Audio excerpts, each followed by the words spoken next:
Just like our boy Ric Flair, part of the Four Horsemen. 4 in a row, baby. 1, 2,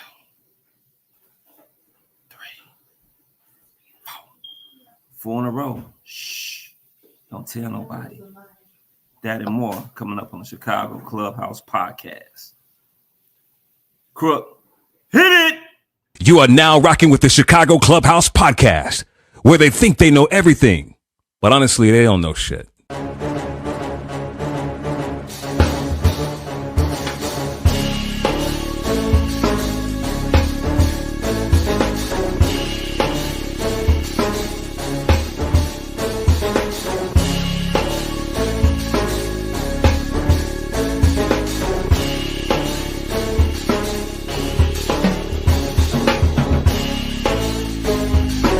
These summer league games and they tell you about these new up-and-coming coaches. I think we should get rid of every motherfucking owner in Chicago. Enzo and Caruso, both when they are on the court, are like your defensive generals. But they need to get that strong safety who's not scared to hit somebody.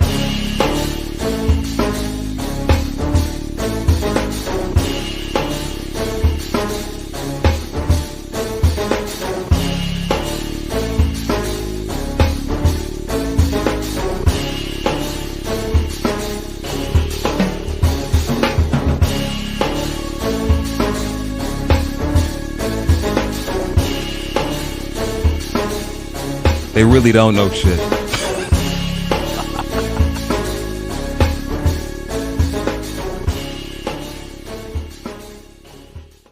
Nah, we really don't know shit. But guess what we do know? The Chicago Bears have won 4 in a row. That's what we do know, baby. Starting with first win of the season was against, who did we win our first game against? Man, it's been so long. It's been 4 games. Our first win of the season came courtesy of the Dallas Cowboys. Then, after the Dallas Cowboys, we played who? Who do we play next? Who do we play next? In the chat, who do we play next? Who do we play next? Who do we play next? After we beat Dallas, only allowed them to score 14 points. The only team in the league to allow the Dallas Cowboys to score only 14 points. Well, less than 17 points. It was the Chicago Bears. After them, we traveled out there, did the takeover in Las Vegas. Viva Las Vegas, baby.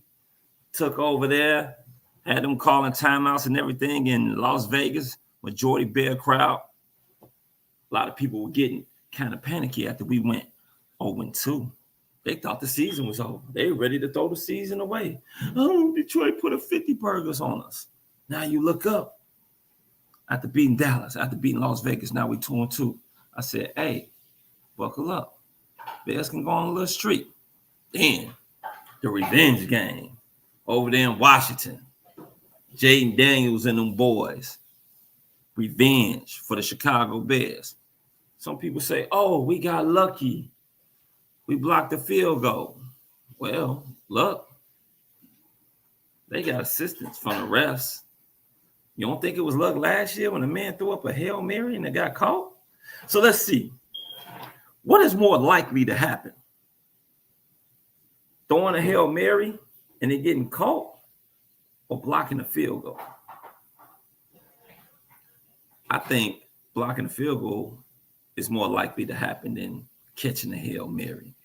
So then the Bears went up, won 3 in a row. They were 3-2.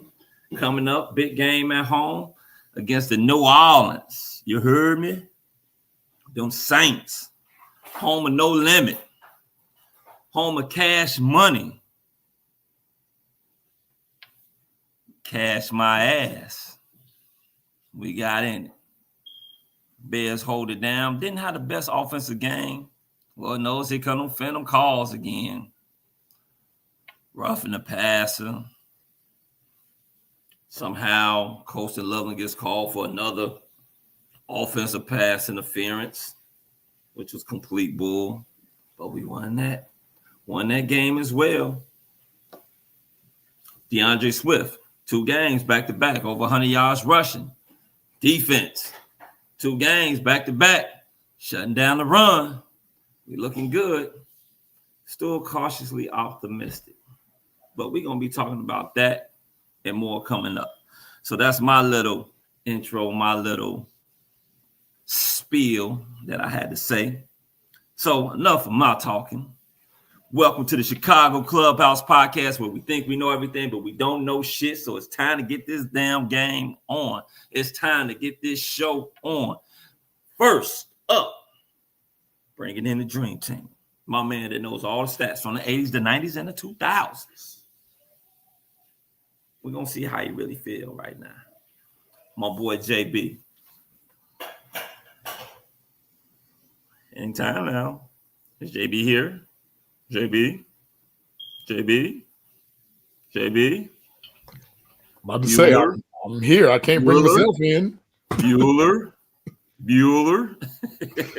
What's going on, bro? Man, I was like, you scared me. Like, I'm like, hello. I'm like, Bueller.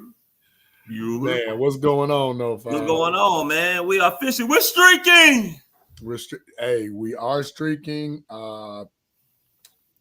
2 games, just getting it out the mud, literally, and we starting to look a little bit better.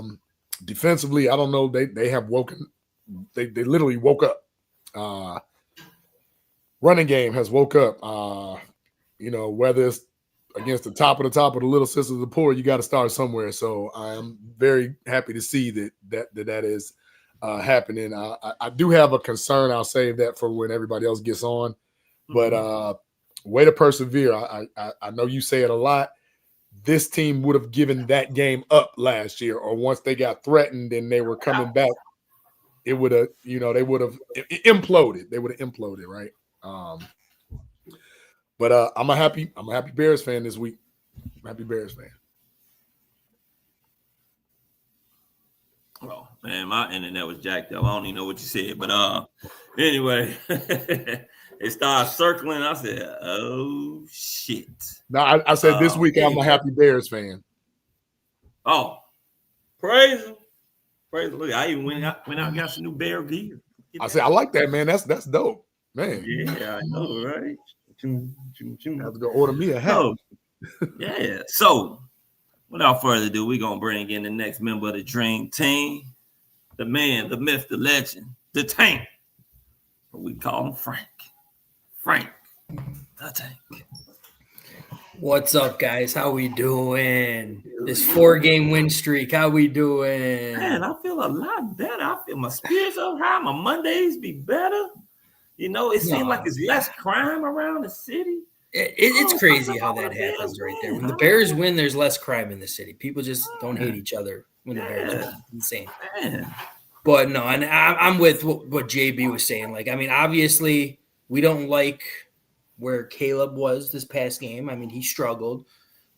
He openly admitted he played bad, so got to respect that. But at the same time, man, when you see the run game playing like it is, oh, my God, beautiful. Defense playing the way it is. Hey, offensive line playing where it is. I mean, Dahlman gets those damn snaps under control, man. He's doing very well at center, but those snaps are pissing me off. But other than that, hey, I'm liking where we are right now. And right back in that divisional race right now, right? I mean, Vikings are in last place. Got to love that. Yes, sir. Especially with the Packers, but they be coming. It'll be coming. I agree.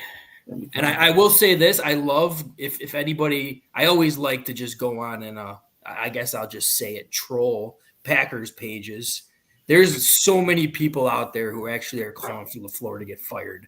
And I'm sitting there, I'm just like, oh, please, God, fire him. I will be the happiest guy in the world if you fire him. Because that ain't happening. It's so stupid that they're even talking. Yeah, they're not going to fire him. They said they're basically saying if we don't see an NFC championship game, then he should be fired. I was like, well, you're not seeing an NFC championship game, so you might as well fire him now. Yeah. So today we're going to be talking Bears, and more Bears. We got a special guest coming on tonight. Matter of fact, I'm going to go ahead and bring him in. Big dog. It's been a minute since we've seen him. Been a minute since we had him on, but I'm pretty sure he's just as joyful and happy as we are right now with the Bears winning 4 games in a row. Our boy, friend of the show, the big dog, Kenneth Davis. Yo! Welcome back, what sir. up? Welcome. Applause.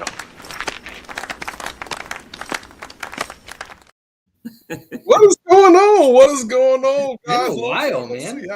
How's everybody been on here, man? How's everybody doing? Man, good, brother. Long time. It's been too long. At least we're all alive, eh? Right? Hey, We're all healthy. hey, I don't know. It seems like when the Bears win, the Air is lighter. Cleaner. You know, my lungs are purified and I'm less stressed. I even getting along with my wife more. Man, I don't know what it is. It's the Bears, man. We don't argue, you know. The Bears literally control Wait, everything Bliss. in this city. Yeah. Let me tell you.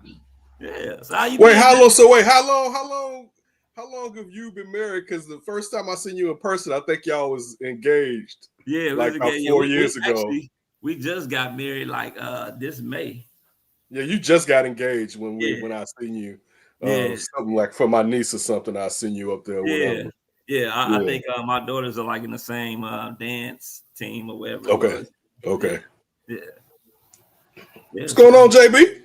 Man, just trying to be cautiously optimistic, man, every week. Oh, that's the word of the show. You know, right? the last 3 weeks I've been on the edge of my couch, so now the couch But is why? All right, so let me ask y'all a question.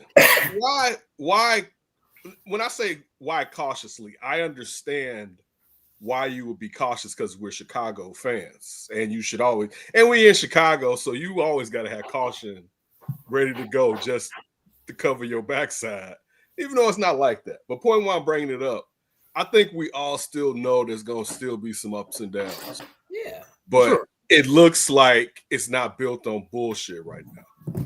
I think that's the thing. Like, one, you actually, and this, you're doing it without a pass rush. You actually have one side of the ball that's really good right now. Right now. All right. How long can you sustain those? You can't sustain those turnovers, particularly. You get all those turnovers. He's scheming up. Dennis Allen is scheming up the pass rush. The second half, the scheme wasn't working. You could tell that the Saints had kind of figured out what they were doing, particularly when they were sending the defensive backs. But you still see now, okay, when they said they was bringing in this cat, a former head coach who has a defensive coordinator, we don't have to know. We know that usually the Saints have a good defense. Regardless of how the Saints playing, the Saints have had pretty much a good defense since Sean Payton was there, right? Mm-hmm. Since Greg Williams and Bounty Gate and all that, and it's kind of continued or whatever. Usually the DBs play well. Usually they get pressure. Keeps them in games always. Defense keeps them in games. You know what I'm saying? So you got a guy, and it's not a bend don't break it, so we gonna kind of come after you thing, which we haven't seen really here, you know, for a second. You know what I'm saying? So you got a bye week. Usually you look at the bye week to see how good the coaches are, because are they making adjustments, right? That's how many years we've been like, this motherfucker ain't changed shit since before the fucking bye week, right? Look at the bye week, adjustments made, run game's better, run defense is better. That's one of the big things. Run defense improved dramatically, right? And now the defense is good even without a pass rush. Offense isn't good, but they still putting up numbers. Think about this. In the past, our offense sucked. They wasn't breaking 20. Yeah, true. They were struggling to break 20. You got a talented quarterback that still got to figure shit out. How long is it going to take? I don't know. That's the real question. It may be towards the end of the year where he's more consistent, but to get to the point of the caution aspect, like, yeah, I would say cautious, but also look at this as like, this is building. You know what I'm saying? Like, if they get ahead of schedule, as long as they don't do anything to mess their cap up in draft picks, cool. You know what I'm saying? Still know where you're at and don't play yourself. But as long as they continue to kind of build on this, Ben Johnson, I was a big Ben Johnson proponent before he got here. 100%. That's continued to be solidified. He's still going to go through growing pains. He's a rookie head coach. It's just the truth. Regardless of how we feel, he's going to do some shit. It's going to be a clock, man. It's going to be something. We're like, what the fuck is you doing? Right. So, again, I get the caution, and we still have to have the season bear out because this could collapse. But you see, it's like, wait, I think they may kind of know what they're doing. You know what I'm saying? So that, to me, is where it's kind of like, I think this dude, because I will say this, and I'll let you guys jump in. I think he was the best potential head coach that has probably come out since. I don't know if people thought Sean McVay was going to be as what Sean McVay was, but I know like Kyle Shanahan had a lot on him when people kind of thought maybe Kyle Shanahan would be good or whatever. Yeah. Like I think kind of shocked people, not totally, but he still was like, damn, he's really nice or whatever. But I think this guy has that potential where it was like he stayed long, but he got to call the place. You look at Mike McDaniels down in Miami, coming from San Francisco. How many of those plays did you call? You know what I'm saying? Compared, he really wasn't. Yeah, he wasn't calling the plays. You know, and that kind of gets you. You can see offensively he's smart, but he doesn't know how to keep building. And he's probably a better coordinator than the leader of men. But when you look at that with Ben Johnson, I think you had potential. Got to be a really good head coach. Right now it's good, but it's still a whole year, and we got to wait till next year to see how he handles an off season and all that. But he's living up to the hype. I guess I think that's a good one. He's living up to the hype right now. Yeah, it's funny that you said that when you were talking about as far as head coaching candidates, because like he's been the guy for the past 2 years that many teams have been and many analysts have been and said, "Oh man, he's a great candidate, probably the number one candidate." Because usually, like we could talk about the guy from Houston. I forgot his name. C.J. Stroud rookie year. DeMarco. I forget the. No, not the offensive coordinator. The offensive coordinator. Yeah. You know, everybody's talking, oh man, he's gonna get a head coaching job, man. He's ready or whatnot. And then sophomore season came.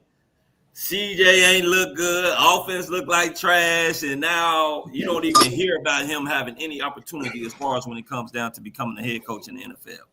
So Right. Ben Johnson wasn't the number one guy on my list. Who was? He was on the list, huh? My number one.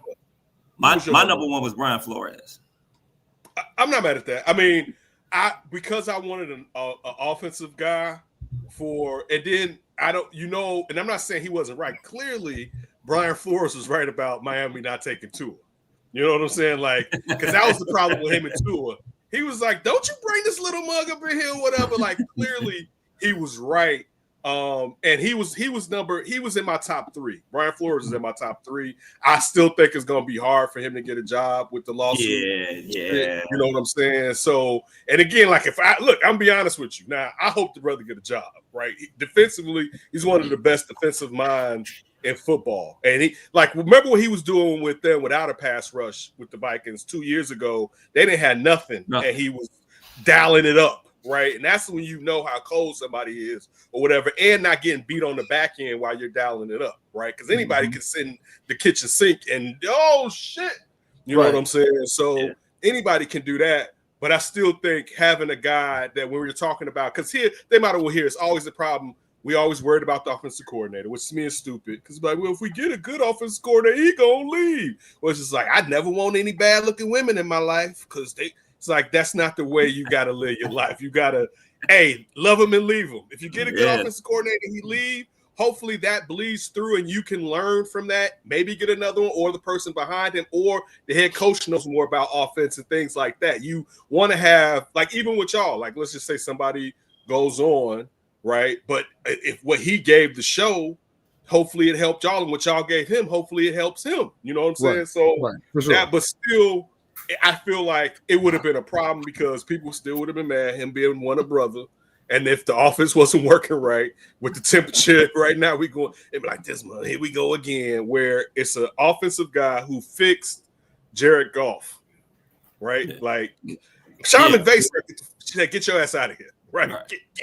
Sean McVay couldn't fix him. Right. Ben Johnson did.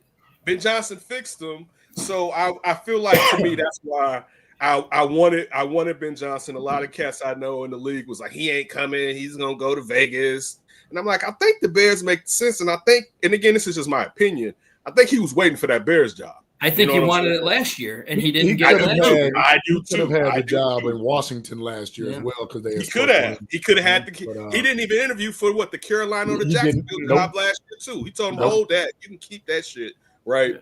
So clearly there was a job. He's in Detroit. If you know Detroit, and I like Detroit, But if you like Detroit, guess what? You're gonna love Chicago. You know what I'm saying? Like if you like Detroit, you're gonna be like, man, this right here. And if the fans there are like that, imagine winning here. So to me, it will sound again. Let me be a Debbie Downer. We got to still got to bear out. You know what I'm saying? We still got to go through it. But right now, to be 4-2, where I think if they were 3-3, we'd be happy. Depending on how they lost the 2 What that 4. 3-3 looked like. Right. It depends on how the context of the record. But like you 4-2, and they've been winning in ways that they haven't been able to win.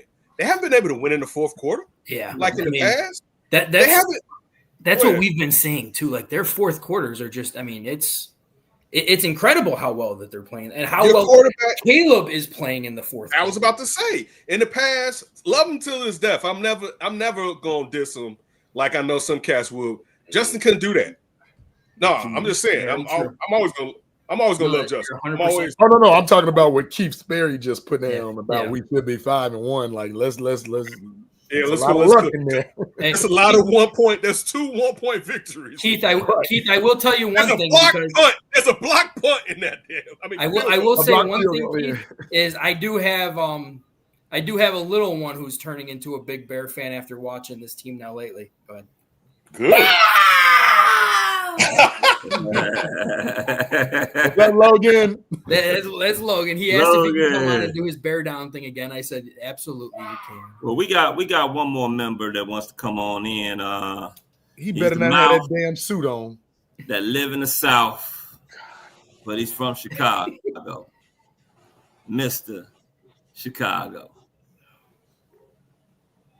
I was wondering why it looked like there was a little lightning storm going on in the background. I know it's the aura, man. You're at like a club. It's aura, man. You see the light is on and the light is on me, man. You see this, man. Oh, yeah. Let me turn this on. I know it's bright and hurting y'all eyes, man. Yeah, what's like going on, sir? Got shit going on over there. Yeah, man. It's real groovy and smooth out here right now, man. But no, so delighted and pleasure to be on the show, man. Kim, big fan of yours, man. Definitely appreciate you for joining us on the show. Thank you. Where down south are we talking about? Let me get to know you. I'm in ATL. I'm from Chicago, but I'm in Atlanta. I was like, I know he's gonna say it. I love it. Yes, sir. Yes, sir. Hey, listen, Kim, for full disclosure, I'm from Chicago. Ain't shit in my house say Atlanta on the tip of the damn light bill of my driver's license. That's it. Everything says Chicago. There's still nothing wrong with being down there in ATL. Oh, of course. Oh, I love it down here. It's a lot of Chicago Bears fans, a lot of Chicagoans in general down here that live down here. So I've been down here 12 years, and I met so many people from Chicago. I mean, it's almost like being home. Okay. Yeah, man. But I'm happy that we got this another ugly win. It wasn't pretty. It wasn't complete either, but we're learning how to become a winning team while we're winning these games. And like you said, in the past, we haven't been winning these games in the fourth quarter. But now I'm trusting not only my coaching staff, but I'm trusting that these players are being put in positions to drive down that damn field and get us a game-winning touchdown or field goal to win these games. So I'm hopeful and optimistic. And at one point in time, my optimism was shot to hell with this team, several years back. But it started. That's called being the best fan. No, that's Chicago sports fan, honestly. Definitely is. You're right.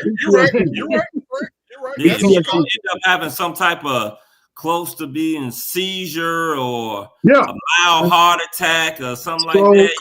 You're not maybe a brain aneurysm, your blood pressure got to be up, something like that. Some type of medical emergency, you have to come close to having a stroke, whatever. That's how you know that you're a Chicago fan. The last time I went to the doctor's office, he asked me, "Is there anything that like raises your blood pressure?" I said, "It's funny you say that. This damn Bears team, man, they be giving me PTSD, man. My blood pressure go up and down a lot, man. So I'm calmer now.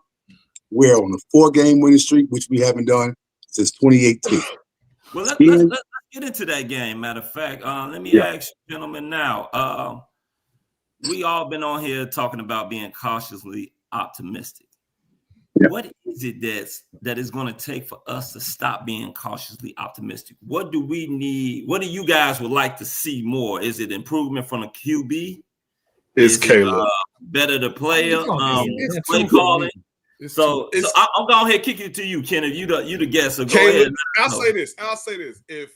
And again, I will still be cautious because he can have a bad game. But like if Caleb jumped 2 steps and just had like one brain cramp a game, you know what I'm saying? Just a slight brain cramp, but the offense was flowing, man, it'd be. And then I saw somebody was like, should they make a move? Then I'll be like, go get you a defensive end. Let's you know what I'm saying?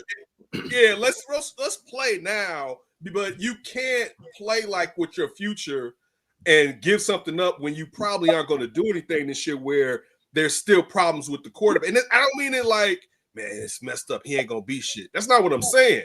Yeah. It's just the amount of time it's going to take for him to be consistent the way, and he's unlearning not just what he learned last year, he's unlearning what he's been doing in college. His whole life. You know what I'm saying? Like, yeah, exactly, JB. This is what he's been doing since DMV, basically. You know what I'm saying? So you trying to have him play under center. Mind you, he ain't play under center as much this last game. They was in shotgun hella much, right? And I'm sure, like, you sometimes be like, I know they goal line. They about to run out of the shotgun on the goal line. Like, sometimes it worked. It worked that game. But sometimes it's like, man, if you don't get y'all asses up there up front, but to the point, because if you look at it, the defense from the backside is playing really well without their best player, right?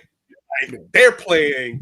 It's been the biggest surprise too. Without Jalen Johnson, we're doing all of this. Yeah, that's what I'm saying. We like, lost Stevenson too in that game. Like, right, and look, he still played pretty solid.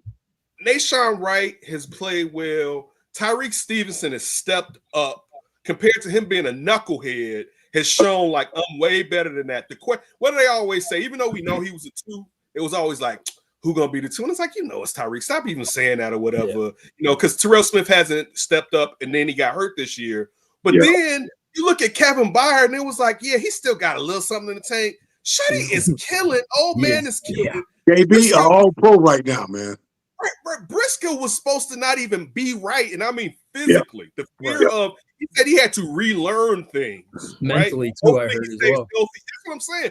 Hopefully, look at how he's playing. He, as a younger player, will have brain cramps. When have you seen him have a brain cramp? Dennis Allen, we all know Kyler Gordon is nice. Kyler Gordon is one of the better nickels in the league. You know what I'm saying? They wouldn't have paid him. Like, he's a nice nickel. You see all of that. The linebackers are playing well. Even the backup linebackers are playing good enough. Now, you can't have Noah Sewell deep in coverage, but that's not what Noah Sewell's supposed to do. Sometimes that's on the seam. Your linebacker going to get beat. He's not supposed to be out there. If it happens, that's what the quarterback's supposed to do. Right. Still, and then your defensive line has to improve. They played a little better. The last few games they played better. They have. Tez played better last week. If they get another guy, they get another guy. So initially, and I'm gonna let y'all. I'm sorry for talking so long, but if you add that to the offensive line is opening up holes for the running back. The quarterback isn't getting his ass beat. There's still some pressure that gets through, but it's the NFL, and they don't have one of the best lines in the league. But even with the best lines in the league, sometimes you're gonna get pressure. Quarterback, the running game is working. You got nice receivers. You still haven't even used Colston Loveland. Really. Oh man, I'm waiting on my boy to be in that end zone, the touchdown, man. If Caleb is consistent, if he's consistently pretty good, really good, man, the Bears they can make some noise. I'm not saying they gonna win the Super Bowl or nothing, but if they get what they got now, and you add to it, he's adding another 12 to 13 points a game, easy. You're talking about you're scoring 30. And you're getting, they don't get 3 turnovers. They're getting 2, but the run game is stifling. So, to me, if Caleb really plays really steady, they could have a nice season this year as far as a building block moving forward. Yeah. Go ahead, JB. What you got? So, for me, Kenneth, I agree with you a lot on a lot of things, but my 2 kind of ties into sustainability. We say it sounds good to have 4 turnovers a game, but is that sustainable? Because normally when you have those teams that do have 4 turnovers a game, You're talking about the 85 Bears. You're talking about the 2000 Ravens. You're talking about the Legion of Boom. Like, you're talking about historically great defenses that turn you over that much. Kind of, JB, but the Bears in 2018, I'll say this, and I'm with you. I'm sorry for cutting you off. No. Usually, if you're a good turnover team, you really, and again, you can't consistently depend on it game from game, but usually you're good that season. The real problem is when you think seasons moving forward, you're going to get those turnovers. So let's go back to 2018. Yep. The thing is, you can't every year, like, let's just say hypothetically they end up with 30, 40 turnovers, right? Whatever. I don't know what the high is right now in my head. But let's just say that's the high for the season, right? You can't depend on that next year. Now you will hope they have more pressure and stuff to kind of usurp and take care of you. But you're right. It could stop. We're just past the quarter, but I'm gonna stop jumping in. Go ahead, Jim. No, but you're right. And that's why I say, like, we're not going to sit up there, and it's not sustainable to say every time we got a 1-point lead, we're going to block a field goal. It's not sustainable to say every time we're trailing with 3 timeouts, a quarterback and a running back will fumble, without us causing it, them doing it on their own. Those are things where it's like the football guys sign on us, whatever you want to believe in. The football guys are finally starting to like us. I want to clean some stuff up, and I want to get some real pressure. And I mean, Caleb getting better. We can talk about that afterwards, because that backyard football stuff, we already know it's making the line look bad. And yeah, he's not getting sacked as much, but he's also getting touched a lot more. He's escaping a lot. Getting elusive and getting up out of there, which, is good. But certain things are not sustainable. And when you look at the upper echelon teams, that's when you compare yourself to, okay, this team is only averaging 3 to 4 penalties a game. This team is giving you, 2 solid turnovers per game over the last 3 seasons and stuff like that. That's where we want to get into that. And I know Big Johnson, Dennis Allen are first timers, but they know what it takes, and they know right now, once that gets figured out, I mean, Montez Sweat, 2 sacks in 6 games ain't gonna cut it. No, it's not. Not for the amount of money we paying him. It's not going to cut it. We're going to need a little more. Javon Dexter, you got 2.5, but hey, every time I see you do something good, now you're sitting on the sideline for 3 series. Like, what is going on? Yeah. And imagine this too, JB. So Grady Jarrett still had to come back yet. That's another damn amount of money that we invested in an interior lineman who hasn't produced yet. Now, the juice ain't looking like it's worth the damn squeeze, because he's in the tail end of his career. And we're starting to actually gel when it comes to the run defense looking better. And we're doing this without him. So now that Billings is actually filling up that hole in that gap, what the hell do we do with Grady Jarrett then? It's still be a rotational piece for that amount of money? Like, no, we paid too money to be an every damn down lineman on this damn line. We ain't paying you to go sub out every damn time. Oh no, we're not doing that. But to kind of bring a hold to what you were talking about, Ken, I would say this much, and I brought this up on the show many times before about the stats that you don't see that show up on the stat sheet. We are without a lot of points. We leaving a lot of points on that damn field when it comes to these turnovers being given back to the damn offense. There's been a lot of touchdowns that we could have had potentially in these games for these games to be blowouts. Now, that ain't just on Caleb. I'm gonna give him blame and definitely tell that he has to get better in certain situational downs, especially on third downs. But we got to stop shooting our damn selves in the damn foot with these damn penalties. Now, some of these damn penalties were bullshit. A lot of these damn penalties were bullshit. The damn NFL needs to start talking to these goddamn refs about these shitty ass calls that they making, shadow ass calls. Ain't nobody touching nobody. You calling these damn flags. I'm sick of seeing that. And they always do that shit to us, man. I'm really tired of that. But even still, with the false start penalties and Dahlman hiking the ball up or not hiking it at all, come on, man. You're a veteran damn center. You know better than that. But again, these points that we're leaving on the damn field, we can't sustain wins against better teams, leaving points on the goddamn field. We got to get better at scoring touchdowns and not field goals. Anybody tell you sound like the mad rapper? Tell me why you mad, son. You know what I'm saying, son. Every time I look up, son, the Bears are messing up, son. Try that shit on the train, son. Try that shit mad, son. He mad. I'm so damn sick of that, man. Like, come on, man. I need touchdowns. These field goals ain't gonna cut it. And then not only that, we're doing better with protecting the football for the most part because we ain't been coughing the ball up a lot. But I need Caleb specifically to not always be in a situation where he's staring down his damn targets. I'm seeing him look one way, and it's somebody right there. Turn your head. He right there. Give it to him. Like, I need you to. Oh, I need him to do that more, man. Go ahead, Frank. What you got, Frankie? No, and you were actually you took mine on that one when you were talking about Caleb just staring down his targets. I know he's doing that to Rome too much more than anything. Yes. Like always just waiting for Rome to open up instead of like at times he should be taking his check down. Like I mean that interception he threw to Rome, he had his check down that could have easily had like 10 yards. Nobody was in front that corner was looking at him, looking at him. So I mean. Give or take, and this is where I have not been able to say this in a very, very long time as a Bears fan. I feel confident in the coaching staff to actually coach that out of him. Yes. The coaching staff, whether it's just motivation, like it's been such a beautiful thing right now. You see how much like fun they're having in the locker room, but on the field, man, you see Ben Johnson, he doesn't even break a smirk. He gets like nothing. He is just stone cold killer when he is on that sidelines, and I absolutely respect that. So coaching has been a huge thing for me. I mean, I was also somebody who wanted Ben Johnson from the get-go. He was my number one and my number 1A.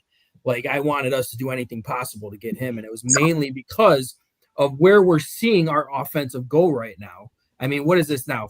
Is it 6 straight games with 25-plus points? Yep. We're the only team in the NFL to score over 21 points in every game this year. That is absolutely impressive for a Bears fan to actually see that. And when you have that person locked up as a head coach, you're not worried about a possible offensive coordinator going elsewhere because our head coach is our offensive coordinator. That's why I wanted Ben Johnson. But I'm going to throw another name out here that a lot of people did not say, and I'm saying right now, absolute Pro Bowler. And I'm proud to say I said this from the get-go when we brought Dennis Allen in here. I said Edmonds was going to be the dog that he was in Buffalo. Edmonds definitely coming up, man. As our coach, as our DC. And he is playing phenomenal. And I'm not even just talking the interceptions. I'm talking about the blitzes. I'm talking about the tackles. He is all over the field. Hey, Kenneth, real quick, I want to ask you this question from your vantage point. When it comes to this defensive coordinator in comparison to previous defense coordinators that we had, Deshaun Desai, Chuck Pagano, those guys, would it be fair to say that Dennis Allen is on the trajectory of becoming like that Vic Fangio for us? Because we have been longing looking to actually plug in someone who actually going to fit this damn defense and have the defense playing lights out the way he's doing it. Would you say that Dennis Allen, this is a gold mine that we struck with having him compliment Ben Johnson this way? Yeah, I think it was a stroke of luck because one, and I'll get to him as a defensive coordinator, a rookie head coach needs a former coach on his roster. 100%. We all think that too. It's too much stuff you have to learn. Yep. That's one thing I always say. Everybody can't be learning at the same time. Mm-hmm. Absolutely. So, we all think that on this show, man. Right. Those exact words. Eberflus is learning. Poles is learning. Like everybody is learning at this. It's like, so who are we bouncing this shit off of? Yep. You know what I'm saying? Like, it's no one to talk to. So now he's been offensive coordinator. He's still the offensive coordinator. Declan is definitely helping him. And I'm sure as time goes on, he's going to give him more responsibility. He's going to make sure his side of the ball work, one, because that's what he knows why he's here. He has to make sure his system works. Yep. But you brought in a guy, even though he wasn't, and I know he was with the Rays, but just talk about the Saints time, wasn't a great head coach, but still he's had that. And he knows what I did right, what I did wrong. One, the Saints are cap strung to hell. The cap's been messed up since Drew Brees was playing there.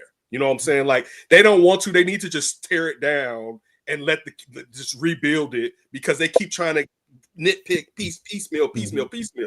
But to your point, I think Chuck Pagano never was really Chuck Pagano as a defensive coordinator again after he became a head coach in Indianapolis. You know what I'm saying?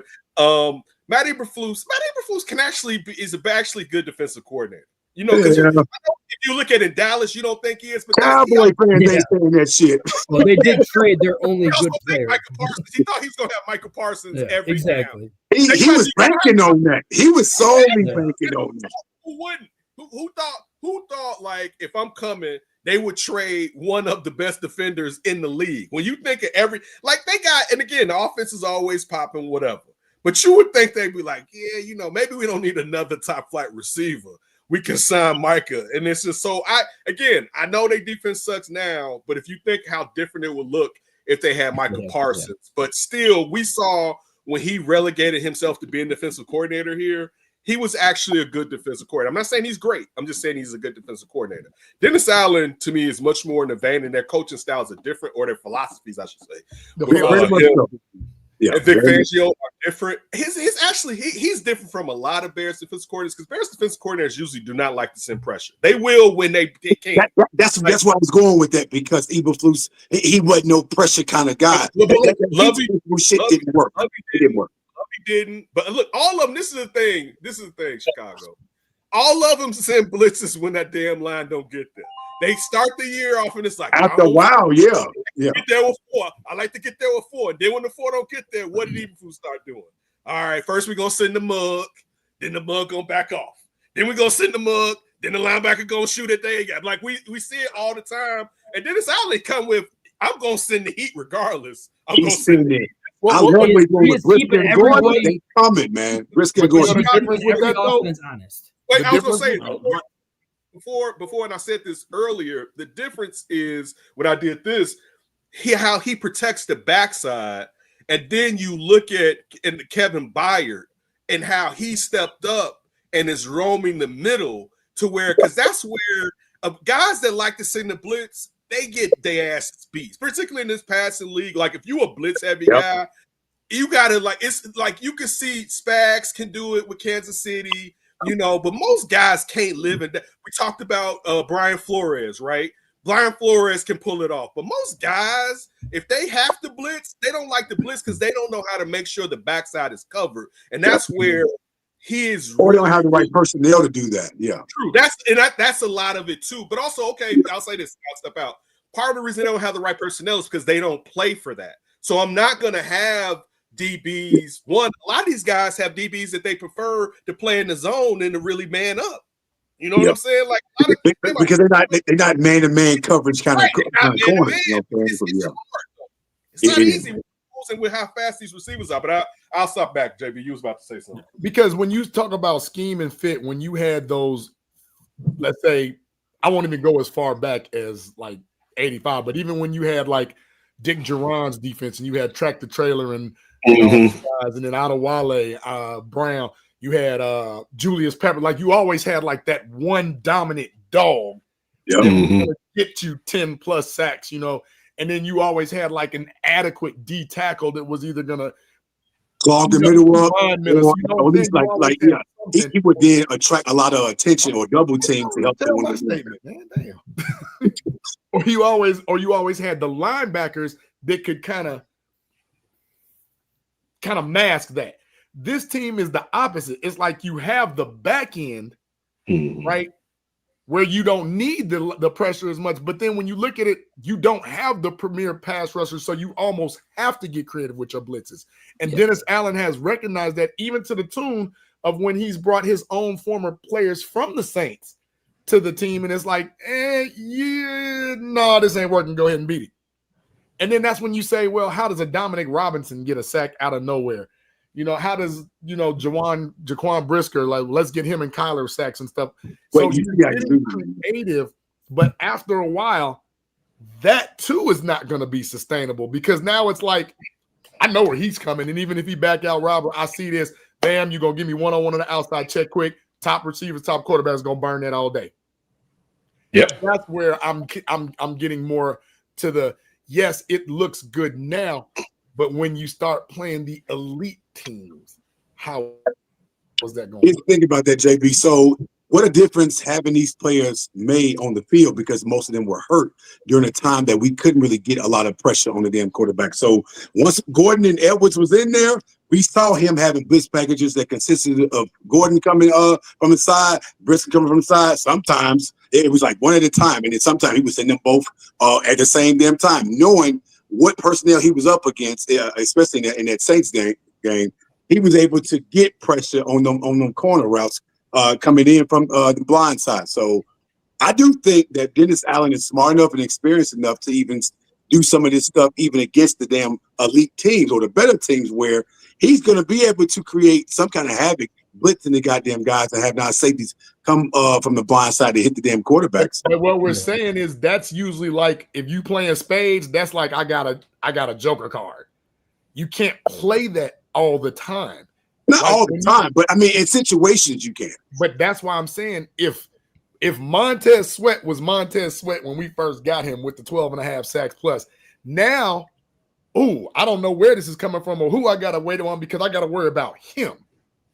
You don't have that. So when you get creative and think about it, as we're watching teams are watching us. Yeah, they are.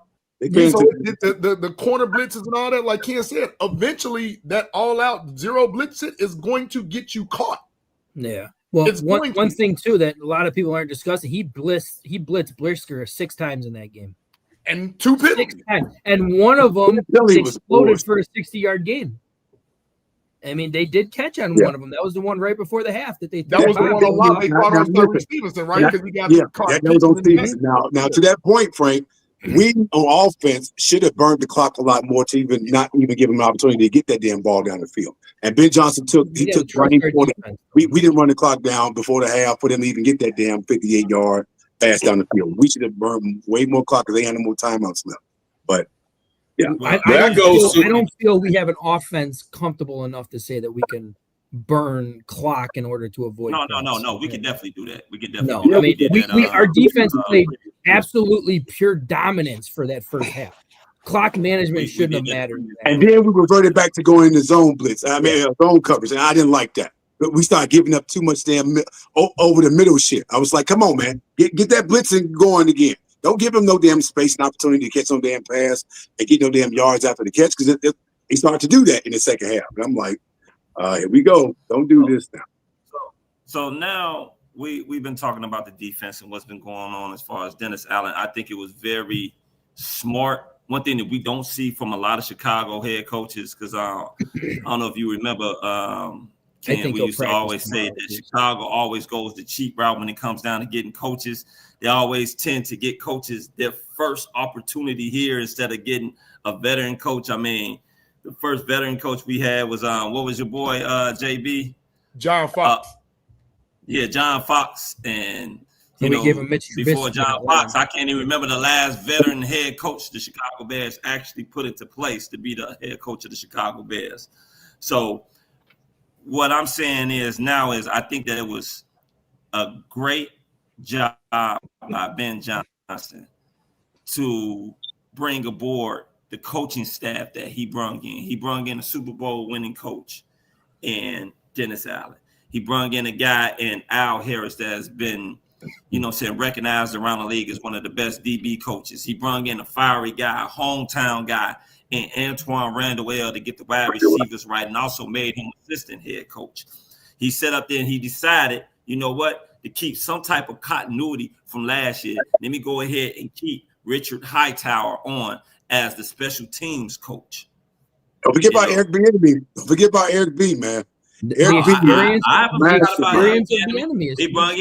in a tough guy, Eric Bieniemy, to get the running backs right.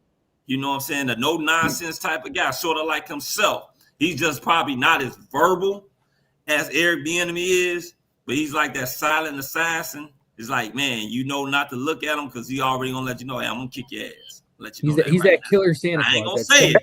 Have we seen a competent coaching staff like this in years? Like, when was the last time any of you all saw a Chicago Bears coaching staff look this potent and this confident and this competent? I didn't even feel that our Lovie Smith staff was this. I didn't either. I know every single person on this staff.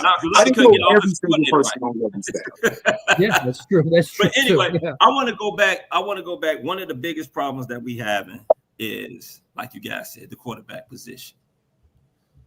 What is it that you guys want to see out of Caleb? Me personally, I think Caleb, he is struggling. His passing percentage is down. But one reason why it's down is because you're not taking off and running.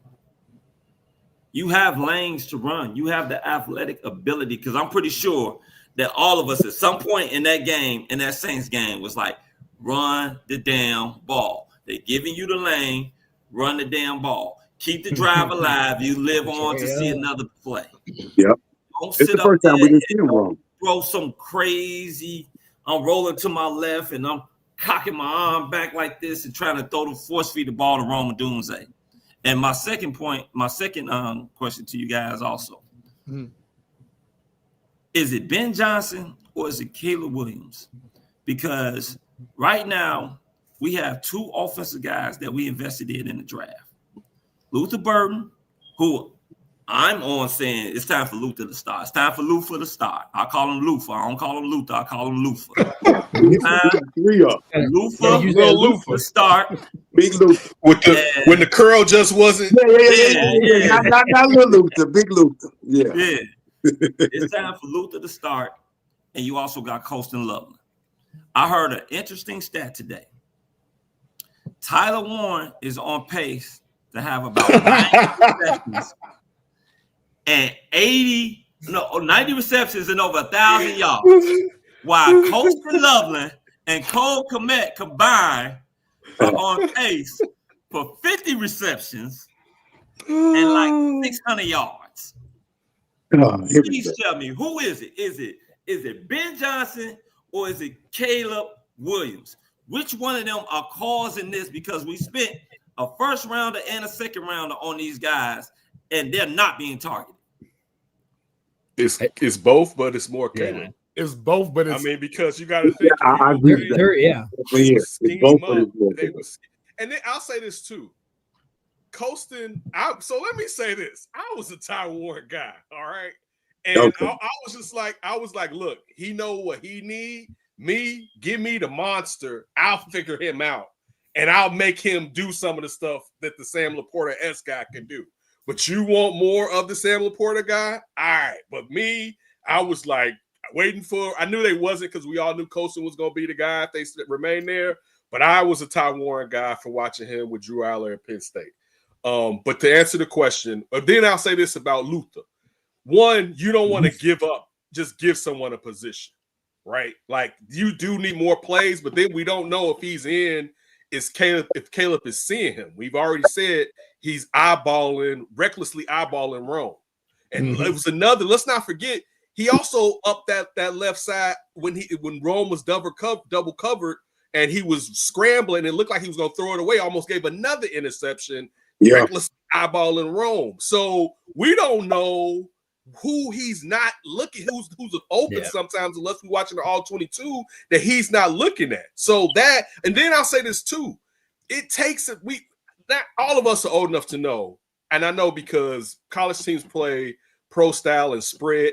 Well, college teams switched to play more pro style, then pro teams switched to play more spread because that's what college was doing. Because it kind of evened out the levels in college because you didn't have to have all the best recruits if you can spread them out or whatever, right? So, but still, it used to take a minute for skilled players to adjust to the league. So when you're looking at Colston, some of this also may be his adjustment to playing within the league too. He just may need some games or whatever. But I would say I don't think that Ben Johnson, and you think about in Detroit, like I think most of us play fantasy or whatever, or have played fantasy. Yeah. I have, for the most part, right? But for the most part in Detroit, the only person that you can consistently depend on to eat is St. Brown. For the most part, Gibbs is up next, and with that, and I know now they let him remain in closer to goal line the last year and a half or whatever, but still with that. But the point of why I'm saying this is he moves that bad boy around. You know what I'm saying? Because he's trying to have situations, get guys open or whatever. So I don't think to a degree, and I'll say this part may not be on Caleb, that everyone's on board with everything, and it's still the first year where he's trying to implement all his shit. You know what I'm saying? Like, absolutely, it's his first. Like the offense just ain't gonna be. It's not gonna run on a premium because Caleb may not know, but everybody kind of doesn't know. No, you know what I'm saying? So like that part. But I think Ben Johnson, some of the blame falls on him. But your quarterback, who in some ways is a rookie, is falling on him because he's learning another new system after studying under 3 offensive coordinators last year. So now you're trying to remove that gunk, the Lincoln Riley gunk. You know what I'm saying? And Lincoln Riley wasn't going to tell him to do shit. And you know what I'm saying? So I think that kind of hurts you, enables you a little bit with where you want to go. But that's also getting back to when we opened the show about as the season progresses, if he can continue to bring positive, you'll see more of the offense opening up if Caleb can consistently move the ball and the offensive line can consistently run the ball moving forward. Again, I would say this: the misconception about your boy Warren versus Colson Lovett. See, now listen, I'm a Michigan fan. Hey, you shouldn't be allowed to talk, man. Let Frank talk, man, because nobody want to hear that Michigan stuff right now. Oh man, get out of here with all that Michigan State stuff you talking. Anyway, Colson Lovett was the best damn tight end coming out of college last year, without question. Now, that's not to say Warren is not a good tight end, but he's being utilized a hell of a lot more in the Colts offense, who don't have as many weapons as we have than Colson Lovett is over here. So if we had Warren and Colson was over there, Colson would be doing the same damn thing over there with the Colts, getting all them damn catches, getting all them damn targets. And flag on the play. Warren wouldn't get no damn targets like that over here. We have way too many weapons over here. Wait. You got white boy Pierce, who's a deep threat. You got Pittman. Pierce over Rome Madunze? I'm not having it. Pittman over DJ Moore? I'm not taking it. Hold on. Mac Jones loves throwing a tight end. You're saying that they don't have – you got one of the best running backs in the league. That's true as well. Which makes everything open up. Mm-hmm. So, like that – this isn't – I would disagree with you if we were talking about – a team where like they're actually using him, and that being someone who watched a lot of Penn State, they're using him like they used him at Penn State because he was more than a one-trick pony. You can put him in the backfield. You can have him do. I will hope our guy ends up being the better guy. I think that in a system, I'll say this: Loveland needs more of a system where Warren he can just do whatever. Now Warren can't do some things. Neither one can do some things the other one can do. Because when you're talking about splitting out and playing more of a hybrid receiver H-back type thing, you probably get more of that when you're talking about with Loveland. But when you talk about he's the matchup nightmare. Yeah. Right. But then when you're talking about some grunt type shit, that's what you get with Warren. And if I'm just like, I got something they just can't stop, then shit, fuck it. I mean, just that. But again, this is his system. And he knows, like I said, if this is what he wants his system to run with, he's like, you know what, that guy maybe can do X, Y, and Z, but this guy right here, I know I can take it. Then I have no problem with it. I'm still gonna state, hey, this was the guy that I wanted because this was the guy that I wanted. No, but you have to agree, Ken, that Warren wouldn't be talking about Chicago. I didn't hear you. I didn't hear the last part. Chicago. I was just saying that Warren wouldn't be getting as many targets even over here without all tail and like that too. So I'll tell you this: I think he would have more possessions because they would use him for a lot of. He'd be in screens a lot more. Like just because some of the stuff they did at Penn State, I'm just saying this: the shit they did at Penn State, that's what they're doing in Indiana. So they would there's no reason to bring him in if you're not going to do what made him be an essential part of the Indiana, of the Penn State offense. That's where I was going with it. So that's the only part where I'm saying, I'll say this to you. I'm not saying that when both of their careers end, I'm not saying, well, this one is definitely, that's not at all what I'm saying. I'm just saying where they just didn't use him like a battering rod. They used him like a scalpel battering rod. You know what I'm saying? Where they put him in a lot of different places. And I think if why would Ben Johnson have him come in here if he wasn't going to use him? Because he knows, to your point, he can't use him like he can use Sam Laporta or Loveland. So he would have to, I got to take advantage of what he can do because I can't use him like a receiver that can also be a tight end, kind of going to the point that you were making, Chicago. Yeah. Go ahead, Frank. Yeah, no, I was actually going with what you were saying, Kenneth. Like, I mean, I think it's mostly on Caleb, but at the same time, I am putting some on Ben. But I think Ben is kind of shortening up the playbook a little bit and taking away some of the stuff for Loveland and some of the stuff for Luther Burton, just to simplify it for Caleb Williams. I mean, there's no question that he is targeting Rome way too often. But, I mean, you look even at the second half of that game, Cole Kmet got hurt. Loveland got 4 or 5 targets after that. I just feel like we just have too many weapons to use that 2 tight end set where we're actually having both guys go out and catch the ball. in my opinion, Cole Kmet beat him out for the starting job. I mean, that's pretty much what it is to me. I was you not couldn't bitch Cole Kmet though, Frank. You couldn't. Shotty got too much money.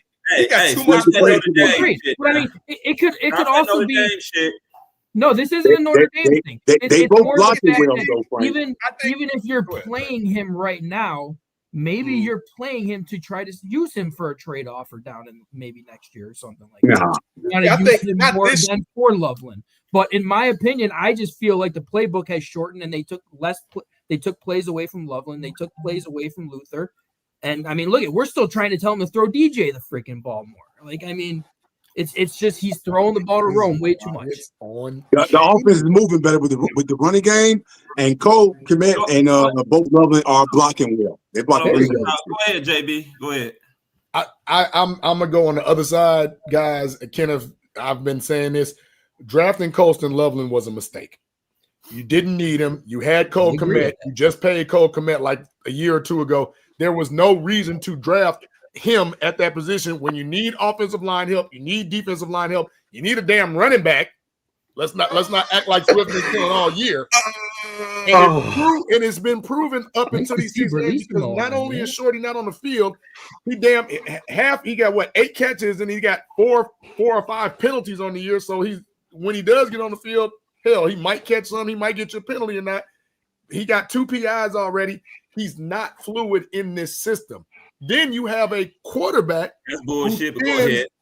It is. Then you have a quarterback who tends not to throw to the tight end. You know what he does? He does this. And we watched him roam. Oh, there's DJ. Roam. Oh, there's a kid. Oh, right off the line, somebody's open. He followed on them 2 sideline plays. You watched his head roam, roll out, roam, nothing. He never even looked on the other side. And that's why I say it's more of a Caleb thing than a Ben Johnson thing.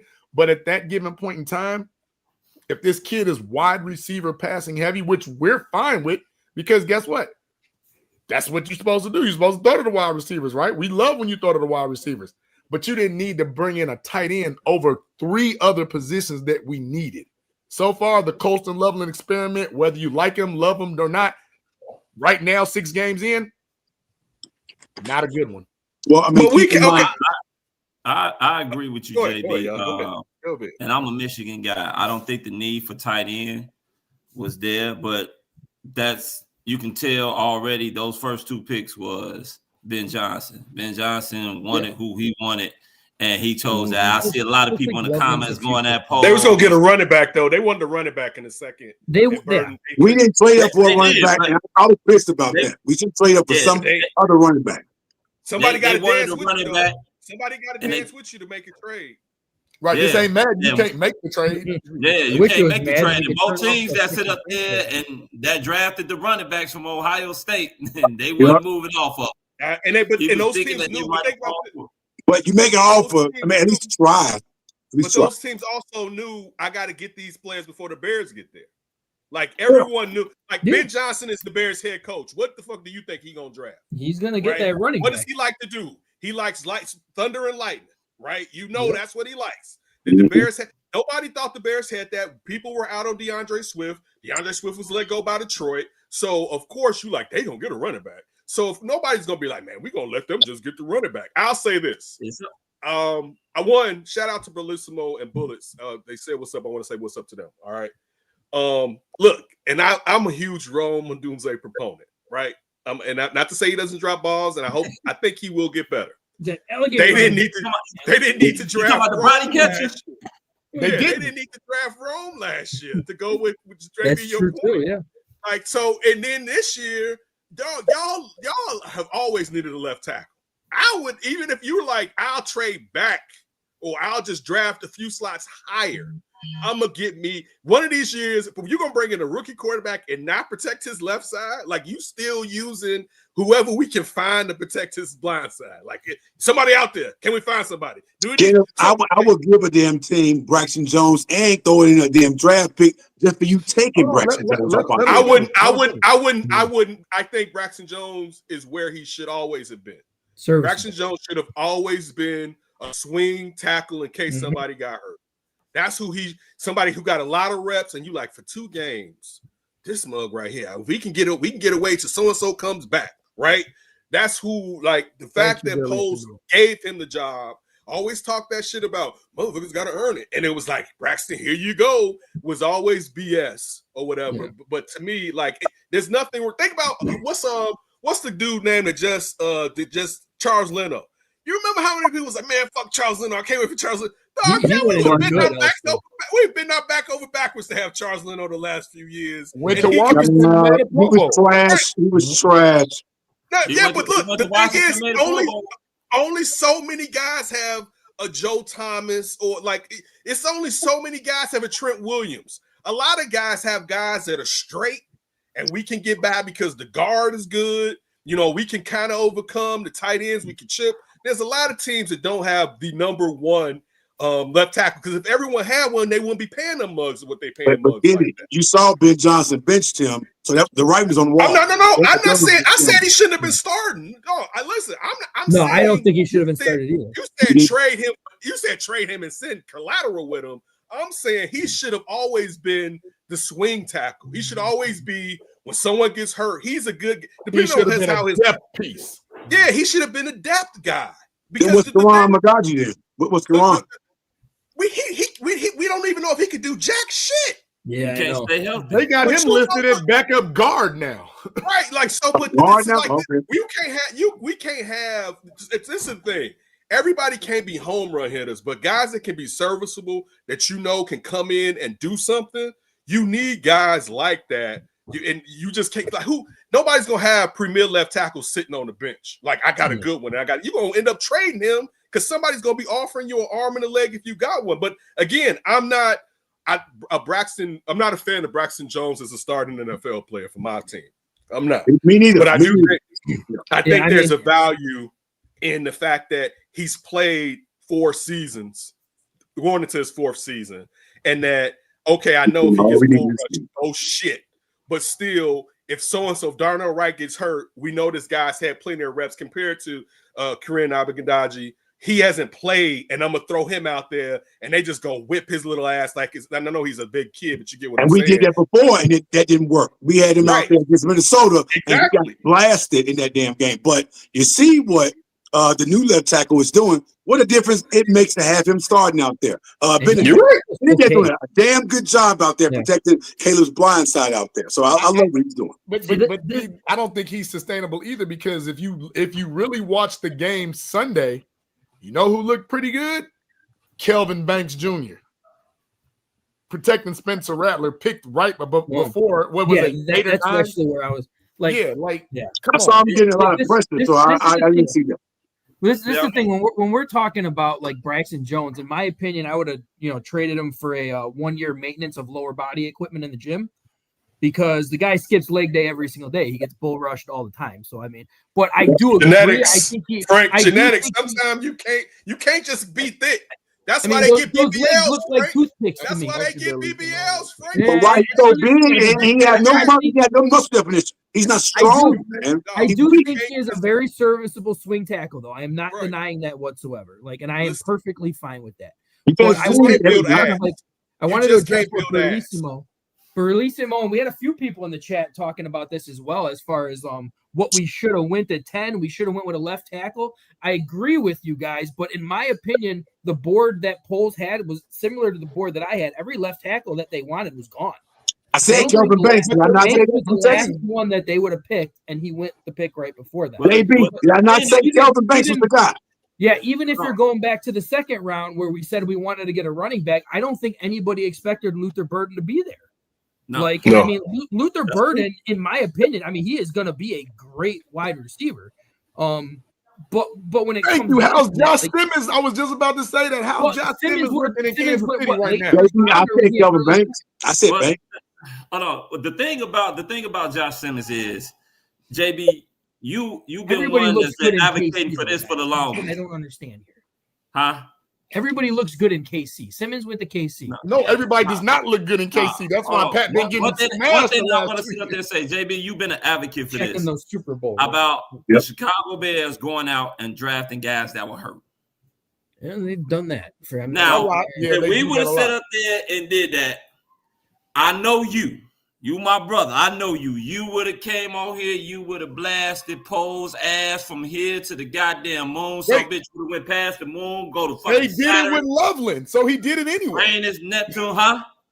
He did it anyway. He drafted Loveland, who was Well, this hurt. is the He thing. did it anyway. This is why I keep telling people in our hearts, who was the person that drafted Coastal Loveland? You think that was a Poe's pick, or you think that that was a Ben Johnson? That was 100%. Exactly. But Lucas Poe should have said, was that no, a quote? we need to protect our franchise quarterback first. But Poe's can't tell Ben Johnson. Poe's can't tell Ben Johnson runs that shit now. The way Yeah, the money that they just you know spent what? on him. Then fire Poles and let Ben Johnson do coach and GM like Belichick. You want him to focus on coaching. That might end up happening though. While you bullshitting, that might happen. If Ben Johnson can say you on doing this, that might just happen. You still need a guy that's going to be the day-to-day general manager. Yeah. So now, like remember how Lovey went to the Super Bowl, then he took power from Jerry Angelo, right? That's how Chico got fired, right? Because Lovey had the power. So so Ben Johnson coming in had the power. They were basically like, please don't fire him. You think you can make it work? Ben Johnson's like, I see. He's like, all right, fuck it. I think I can make it work. But he has to do what Ben Johnson says. Like, he doesn't even, what is he proven to really be like, listen to me? You got to listen. You know I do this. Nothing. There's nothing that he can say. Like, look, I can draft a DB. Man, you know what I can do? I may be able to get you the later rounds. Poles can handle the later rounds. Yeah. Poles is fine. He's finally looking like he's making a smart decision now by hiring Ben Johnson, saving his ass. Absolutely. Well, one thing to me, like I said, a GM's job is to acquire the talent. The coach's job is to coach that talent up, to develop that talent. Now, the thing is, unfortunately, the Bears had already had in place a goddamn coach before Poles even got hired. That guy does not know how to develop talent. Let's not go down misery lane. Now you got Ben Johnson here. Let's just say Caleb Williams takes off. Let's just say Darnell Wright takes off. Let's say Roma Duze continues to blossom. Are we still having this same conversation about Ryan Poles? No, because now the guys we don't get a lineman in a running game. Yes, huh? You said what? If we don't get a star left tackle of some sort, and we don't know. But better than Swift running back, not going to be like always. You can't draft and sit up there thinking everybody that you draft is going to be a goddamn star, all pro. No. That's not what I'm saying. But if you gotta sit up there, you're gonna get somebody. Somebody's gonna come in and play the left tackle. Now I don't know when they're gonna come. We need a damn edge rusher. Kenneth, you said something very monumental. The Bears don't get the Trent Williams because there's only so many. We don't get the Anthony Munoz because there's only so many. We don't get the Tony Basellis and the Joe Smiths because there's only so many. But you know what else we never do? We never try to get those guys either when they're right there. We don't get the Jonathan Taylors, the Saquon Barkleys, the Bijan Robinsons. We don't get them. No, we don't. And they be right there. You're right there. Mm-hmm. Well, you want to know why? Bucky Irvin would have been a good choice. We're so messed up everywhere else. I mean, we are. I mean, shit. It's like, oh man, you put a bunch of names in the hat and you pick a name out the hat. That's what we need the most. He the best running back in the draft. Hey, let's give away this draft pick. Let's give away that draft pick to move up to get him. And then we looking up and we got all these other holes. We can't do nothing with it. Now, I just want to move on to and talk about. I want to ask you guys' opinion. I think Luther Burden is a stud. Absolutely. I honestly think he is. I think that the problem that we're having is the problem that we keep sitting up there saying is Caleb only locks in on Rome Odunze. I hear the local Chicago media sitting up there saying that, oh, Rome is the number one wide receiver. Rome is not a better wide receiver than DJ Moore. He is not. Yep. He's just getting targeted more. And he's dropping. That's a great question. He's dropping a lot of balls that's being thrown his way. He's more of a body catcher, and he's locked in on Rome. I mean, we've gone and played 6 games so far. How many times have you seen Caleb Williams throw the ball to Rome in double coverage? I can say at least 5 already. Someone in the comment section said, well, how would Caleb running the ball help his completion percentage? Guess what he's not doing? He's not forcing the ball into the damn double coverage. He's not forcing the ball again. He doesn't have to. No. Guess what that means? That means that that's less of an attempt that he's having. Maybe he can sit back and be able to throw those little dump passes or get one of the tight ends that he's not hitting. Yeah. Right now, Caleb Williams, he's hurting the squad by focusing in on one guy and not sitting up there running when he has the lane to run. Because right now, as we were stating earlier, talking about your boy, what's his name down there in Indianapolis? Warren. Yeah, Warren. Warren has more catches than both tight ends combined as far as targets. Mm-hmm. And one of your tight ends is highly paid. And that's not necessarily it's not necessarily their fault. It's more Caleb and Ben Johnson than it is the actual tight ends. I need to see Luther Burden. Zacchaeus. Yeah, that's what I was saying. Zacchaeus, if you put DJ a little bit more in Zacchaeus' spot, I'd be happy with that. He's making progress. Every time he gets the ball, and then you got another guy that is a monster once they catch the ball. After the catch, he is a yak guy. Get him the ball. Have him start. I've seen Zacchaeus. It may have been one time he dropped the ball that he could have took that bad boy, 80-some plus yards against Washington. That pissed me off. I need to see more ball like this. He had that ball. That's JB. He had that ball. JB, that's a catch. Everybody said that Caleb should have put it a little bit in front. JB, you catch that. He would have Chris been gone. Carter said this, and he's one of my favorite receivers all the time. It's a cardinal sin to let that damn ball hit your damn hand and you don't catch it. That was a catch, and he was gone to the house with that. He should have caught that. I didn't say it wasn't. If it's in your vicinity, you got to catch it, right? We say that. But also, you didn't need to throw the ball like that when you had time to throw it like this. That's all I'm saying. All right. So, we got the Ravens up. I don't know about you guys, but when's the last time you see a 4-2 team? We had that on the chat. Almost a 7-point underdog. I never heard, man. That's killing, Frank. 7-point underdog. What you think about that, Ken? Yeah, it's. I think it's trash. But I also think I'll say this. I think, and I know that their offense hasn't played well this season, even with Lamar Jackson healthy. I think if they knew that Lamar was out, I don't think the spread will be like that, to be honest with you. I think that the spread is still, and probably this helps Vegas too. The spread is like that because you have the question of will Lamar play or won't Lamar play. I think with how bad the Ravens defense has been and how stagnant the O has been, that I still think that how the Bears have played, they may give them more of it could be 3.5. It could be just, being at home, kind of with the home bump, basically with the 3.5. But I think the Lamar, but I still think is bogus. But also, you got to earn it. Like, I mean, you got to prove, like, those people, those odds makers are saying, I don't believe it. You know what I'm saying? They're looking at the 2 1-point wins or whatever. They're looking at you played the Saints. Let's not forget the Saints are trash. You know what I'm saying? Like the Raiders are trash. Better than their 1-5 record. Definitely. The Giants barely beat them the week prior. But the Giants lost to the Saints. That's their only win. I like a little bit what I see from Jackson Dart, but who thinks the Giants are great? I mean, like for real, like the Raiders are worse than what we thought they were. Now we know the Raiders are worse. Don Burr's in the house. Don Burr's in the house. The Saints. Oh shit. The Saints. I ain't seen Don Burr in a minute. He's been missing a while. It's been a fake Don Burr. There's been a fake Don Burr. I don't know which one that is. There's a fake one. Don Burr is becoming that popular where he's getting trolls on trolls. Somebody's trolling a troll. It's awesome. One of the funny cats up in there.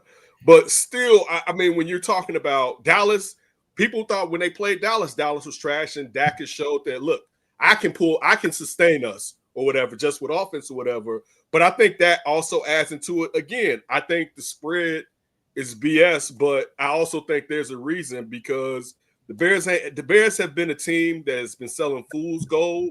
When think about how national TV wants the Bears to be good. Look, they even want the Bears. They want the Bears to be good. No, No, I'll tell you why. Just listen. They want the Bears to be good because then when the Bears fuck up, they can still either they're flying high and they can use them for views, or because they have the expectation, they can put them on ESPN and talk about why the Bears are so bad. But you can't do that if they suck.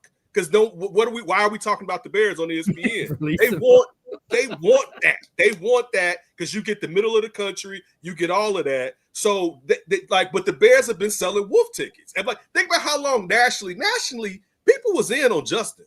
Like, let's not forget, nationally, motherfuckers was waiting. Then it started turning on them. You always heard the people that never liked him in the first place when he got drafted still have something to say. But nationally, people was like, man, if I had Justin Fields, right? And some of it they didn't build the football, they didn't build the play up right. Some of it's Justin. But nationally, they want for ratings the Bears to be good because the Bears are one of those premier NFL teams. Like when the Bears are good, remember 28, the Bears, I'll end it right here. The Bears have been popular on ESPN the last 7 years because of 2018. They was talking about after 2018 for the next 2 years. They was like, I think that Stephen A. Smith, and I hate bringing him up. Man, the Bears are gonna be good. The Bears are gonna be good. The Bears are gonna be good. They don't talk enough about us on ESPN, Ken. No, they don't. They don't. They don't talk about us. Greeny opens up talking about the Bears. There's a lot of Greeny does because he has ties to Chicago and his wife from Chicago. No, but that's still, it doesn't matter if he's from here. They're going to play what sells. That's what they're going to play. It ain't what I like. They're going to play what moves the needle. All right. They're not going to get the Bears, even though the segment is reloaded. They're not going to get them 3 segments on a 2-hour show if there's no interest in what the Bears are doing. That's not how you generate sponsorship. So, now, is it fair? This is the thing I'm trying to say. Do they know what they're talking about? No. They're not paying close enough attention. But they're on the periphery waiting because they want to talk about shit. And it's one of those teams that it gives them something to talk. Nobody cares about Jacksonville and all these little, and I'm not trying to diss these spots, but big cities like talking about big cities. Yes, you know what I'm saying? Like that's the thing. Big regions, you want to talk about this, and that helps when Chicago. Look, the NBA is better when the Lakers and the Celtics and the Knicks are good. Will help be the same with the Bulls. It's better when your premier teams are moving the needle. Again, I'm not saying they love them. I'm not saying their reporting is fair. I'm just pointing out for views, they want that. And that's a great point because now any press, bad or good, is good press. And that's where we are right now because like you're what is Stephen? I hate bringing the name up too, like you said, but it's like just wait. All the people are either going to be right because it was put. Remember, last year he was put in the best position of any rookie quarterback in the history of the NFL. Right, selling the dream. How many times they were in the offseason? Who nationally they saying that? Bears won the offseason again. They giving little jabs, right? Little suggestive. I'm paying attention to they ain't done shit to the suspension. Everyone nationally has said we won the offseason for 3 years, and they only drafted Darnell Wright. Right, and everybody know you can't win football with not adding to the offensive and defensive line. But everybody's like, and again, Poles gave them skill positions. You can't do shit in football consistently if you're not positive on the offensive defensive line. That's it. It's trench work. That's it. Yeah. It's trench work. I know it sounds old. I know it ain't sexy, but football is football. No. I mean, that's true, though. But think about how disrespectful this shit is. Vegas think after this 4-game win streak that we're still underdogs against a team that's only won one goddamn game, despite all of their damn main defensive players, for the most part, being hurt. Their defense, even before they got hurt, they couldn't stop a damn blind man from walking across a goddamn street at the fucking green light. But yet, you gonna sit up here and tell me that we're 6.5 underdogs against them? Man, stop with this bullshit, man. That's Chicago. You got the forest for the trees, brother. That's the real shit. And with or without Lamar Jackson. I read, you're wrong. I also read that because of the injury and yesterday being the first day of practice after a bye, he was never supposed to practice anyway. And he didn't practice. He wasn't supposed to anyway, but because, like Kenneth said, media got to sell something. Oh my God, he's not playing. Well, if he's not playing, what about Cooper Rush makes you think you win about 6.5? Nothing. Or Tyler Huntley for that damn matter. And that's my point. So when we see tomorrow, because remember, he's not out. He's not even doubtful. He's questionable. Right. Whenever somebody's questionable, come Thursday, what happens, Kenneth? He usually plays if he practices Friday. Well, So the Friday report is the final injury. And that's normally, like you said, like DJ Moore was questionable last Thursday. He was questionable. You know what he did? He played because he practiced on Friday. Sometimes the one practice day in the week is all you need, and then you go and you play. So that's why I'm saying that 6.5, although it is a little high for a team that's 1-5, but that stat, that little metric tells two stories. The national media is full of shit. more on a 1-5 team than the Bears being 4-2, of which we were 4-2 at this point last year. And it also tells you that maybe, like Kenneth said, this is fool's gold to them. It is, but hold on, JB. But to that point, I want to say this to the national damn media, because some of them pay attention to our damn show. Don't jump on our damn bandwagon if and when this damn winning streak continues. Don't start saying you knew the Bears gonna be good. No, the hell you didn't. Y'all all full of bullshit. Y'all all full of shit. Well, that's called hedging your bet. That's what people keep do. letting us fly under the radar. We're gonna keep doing what the hell we do. Keep making us the underdog and keep doubting us. I want that shit to happen. Don't start glorifying us and shit now. Don't even jump on our bandwagon, because I don't want it. I don't want none of that. So, quick question. This goes to the whole panel. What if they lose? It depends on how you look losing. Listen, I've always told you, it ain't about just the wins and losses. It's how you look losing. If we look bad losing, then yeah, the narrative is going to be painted. Well, yeah, that was fool's gold. The 4-game winning streak wasn't really as much as it was. But if we win, that's 5. You got to respect us, but don't jump on our bandwagon, start trying to ride our goddamn jocks down. No. Stay over there with all that. Keep that energy over there. We don't need it. Baltimore's season is on the line with this game. Yeah, and we're gonna be playing like we're 1-5, because we know we need to win this damn game just as much as they do, just to earn the damn respect from the rest of the damn national media who don't respect us. Tell them why you mad, son. Tell them why you mad. Big bad, man. It's Chicago against the damn world. Damn the damn world, and what the hell the damn world got to say about Chicago? We gonna go out there and win this damn game. And this is why he has passion, ladies and gentlemen. This is why. You sit out there. Talk that shit. Hey, man, I don't play about my... Hey, Kenny, I don't play about my city, man. Kenneth looking at you like, hey, man, I'm here to tell you right now, we don't care. Let me tell you we don't care. We don't care. Go ahead. Hey, give us your prediction, Ken, for this Ravens game.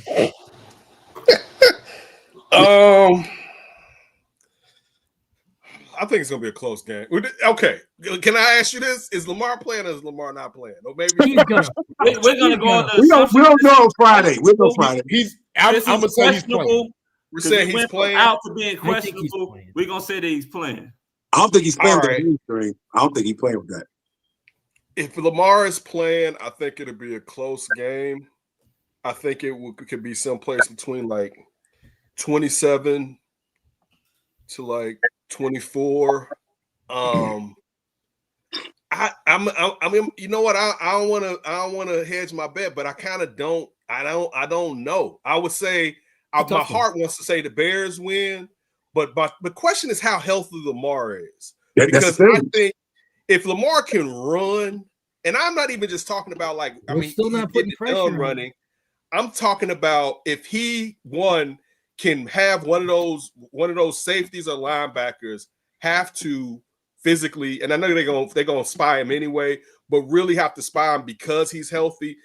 I think that can disrupt the backfield, the defensive backfield. You know, because guys are gonna start to come up because they're gonna see him, and I think it'll be interesting to see with these guys under Dennis Allen facing. Because all right, so far this year, have they faced a running quarterback, particularly perhaps the best one in the league? Jake Daniels. Yeah, but Jaden wasn't healthy. I mean, Jaden wasn't 100% on that knee. That wasn't 100%. Like 55, 60 yards.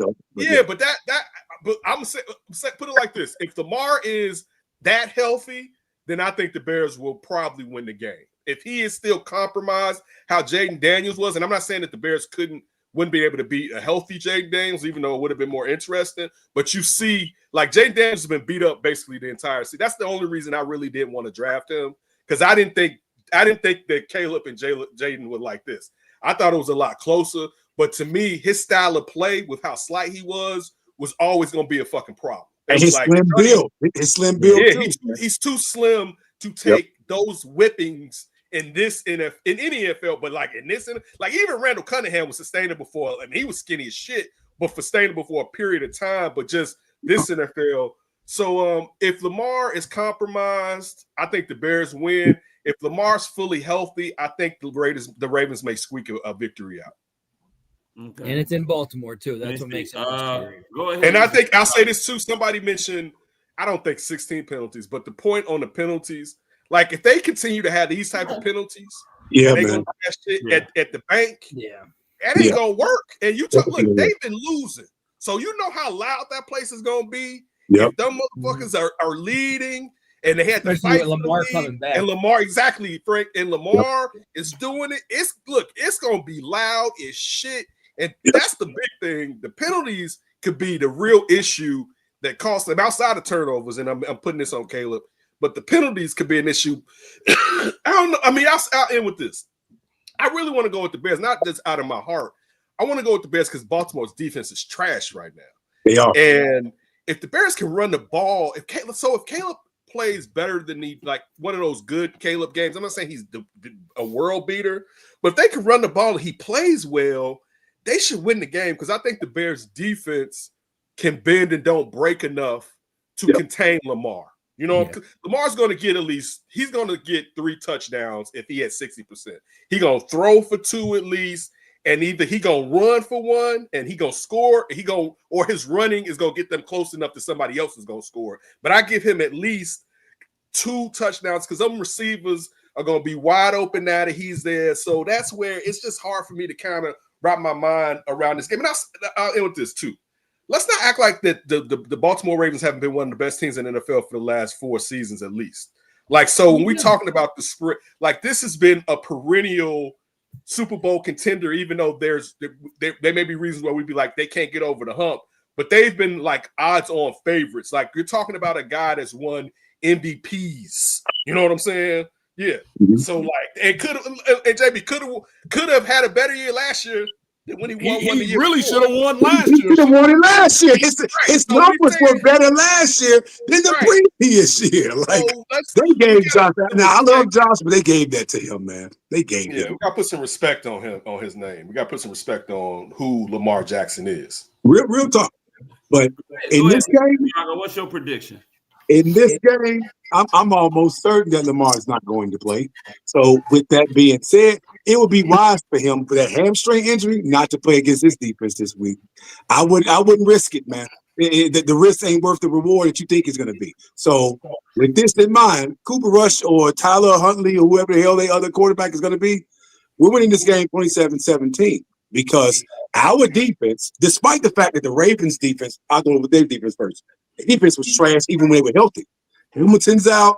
Marlon Humphrey ain't playing well. Jair Alexander ain't the same damn Jair Alexander from the time he was with Green Bay ass. Roquan coming back. He wants some vengeance, but don't mean he gonna get it. Our defense is playing lights out right now.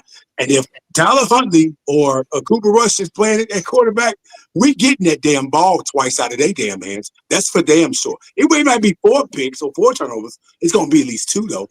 And this offense is going to move the ball with that rushing attack that we've been successful with the last 2 weeks. I'm seeing this rushing attack being even more successful against this damn defense. Like you said, kid, that damn defense ain't shit. So I'm confident that 1, Lamar's not going to play, and 2, we're going to be able to take advantage of the fact that he's not playing because we're not going to have to scheme up any defensive packages or blitz packages for him because Cooper Rush can't run the damn ball. And Tyler Huntley would try to run. He ain't going to be as successful as Lamar. So, bear down, we win in 27-17. That's for damn sure. Right. All right. After following that one, I got to start it off with this. You smoke crack, don't you? You smoke crack, don't you? Lamar Jackson is abso-fucking-lutely playing. Okay. Absolutely playing. Good luck. All right. They came off of a bye week. He is going to, I'm not going to say it in a negative way. He's going to sugarcoat it a little bit. He's going to take his time off to practice. He'll practice on Thursday or Friday or something like that, but he is going to play. I mean, that's going to happen. And I mean, he might not be able to finish the game. Who knows? Maybe he will re-aggravate it or something like that. But the way the Ravens are trending right now, they need him to play.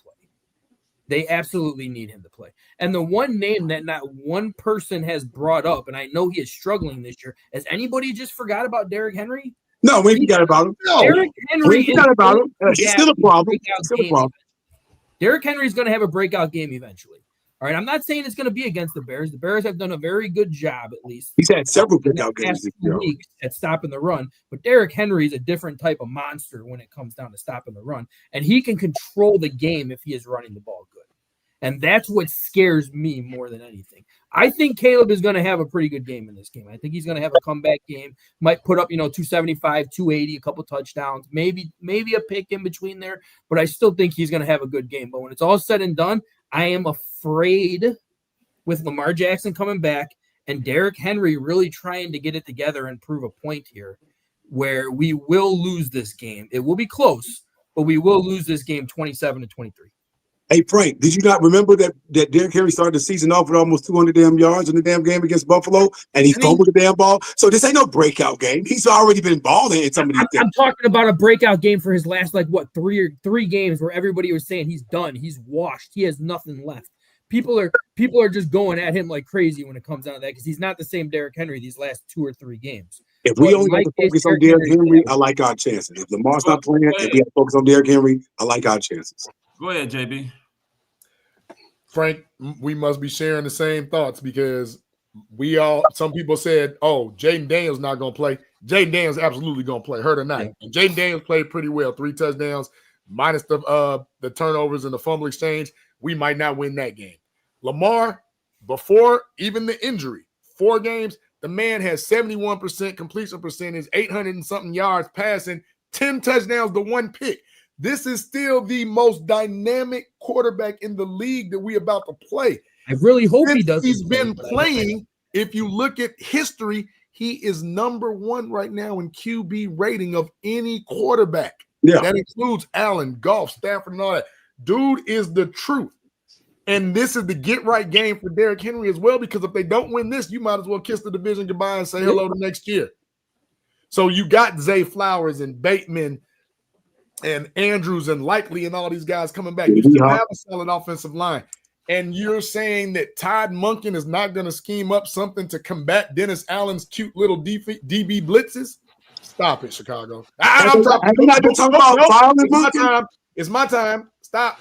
It's my time. I was asking a question. No. Let me finish. Let me get my thought out. And the problem is this will be Ben Johnson's test now because this is the first team, right? Because everybody said Washington 50-50. This is the first team where he can't afford to mess up. This is the first team when Ben Johnson has to damn near coach flawlessly because the first time we lose to a team like this, they're going to be sitting up like, here we go again. We can't beat the good teams.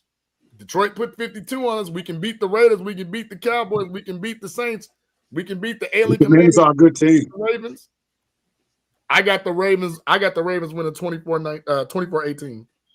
And I want to backtrack. I want to change my score. It's going to be 30-27 Ravens because I think the Ravens defense is struggling still, in my opinion. Okay. Well, I guess it's up to me now. Me, I'm saying Bears win. And the reason why I'm going to say the Bears are going to win, it comes down really to a couple of things. First of all, the Chicago offense has been moving the ball. What we've been doing is having a lack of execution when it comes down to these penalties. You come and sit up there and you think about it. That game against New Orleans shouldn't even been close. Shouldn't have been. We should have had 40 on New Orleans. Easy. Self-inflicted wound. Easily. Like you said, self-inflicted. 40-piece with mouth sauce. Even when you go back to Washington, what we beat Washington, what was it, 25-24? Yeah. There were mistakes made there with the phantom offsides or where it was illegal. What was it? Illegal motion. Whatever it was. Stupid. Touchdown out. They should have scored at least 30 or 40 points there. Yep. The Bears are going to win this game is by sitting up there simply cutting down on the penalties and executing. Not getting field goals, but getting touchdowns.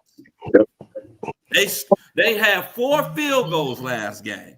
Should have been 4 touchdowns. Yep, easy. Now, I know Lamar's banged up. Did someone say easy? Get out. Hell no. To the no, no, no. Hell to the no. The thing about it is that they have to sit up there. They have to execute. I think what you do is you do put pressure on Lamar. Right, I know. That was quick. That was quick. Did y'all set that up? No. Nah, dog. Come on, man. I think Frank set that up, man.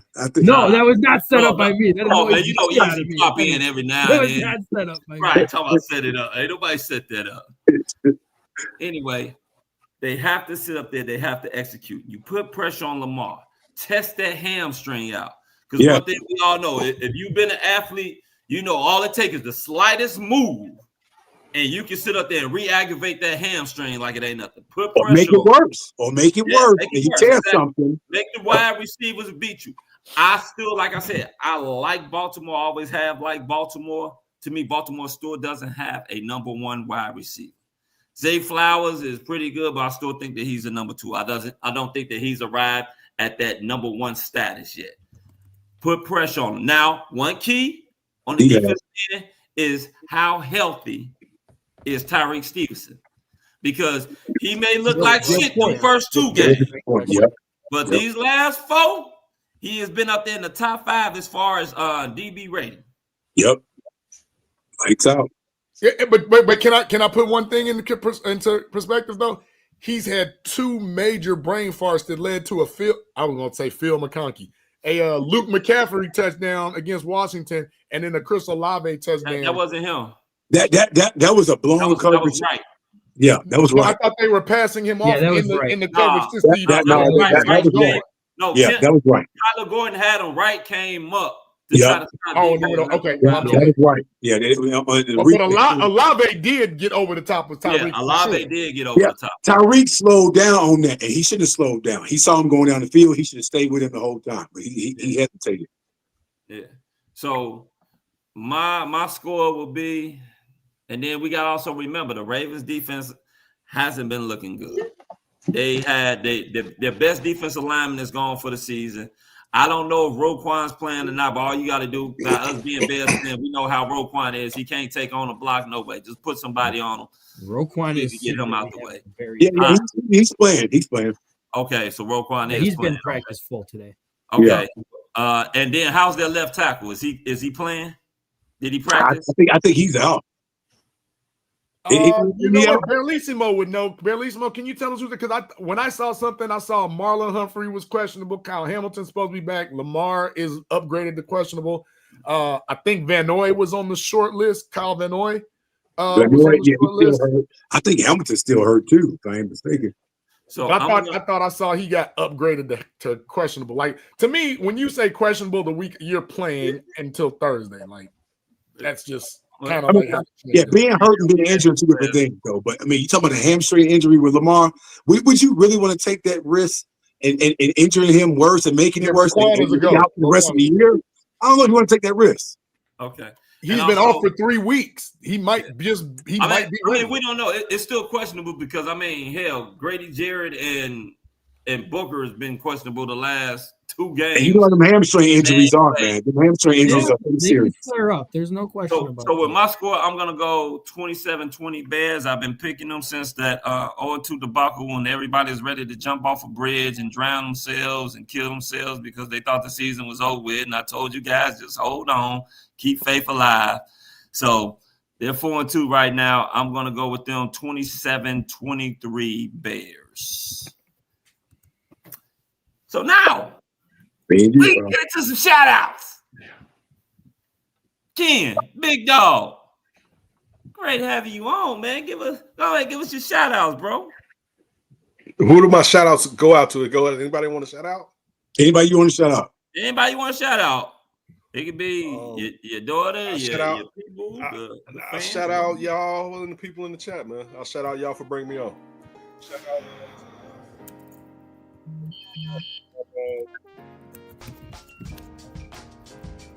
out. Enjoyable. Had a fun time. So I'll shout out y'all, man. I don't have to shout out nobody else, man. It's up to y'all for putting on a great show. I appreciate it, brother. Appreciate that. You know, I always love having you on, man. I said, man, we gotta get Ken back on, man. I've been clamoring for you, dog. I said, man, where my dog Ken at? We have asked them. I've been laying low. Terrence hiding in that bunker. Terrence ain't want to reach out to me with this hateful ass. I'm joking.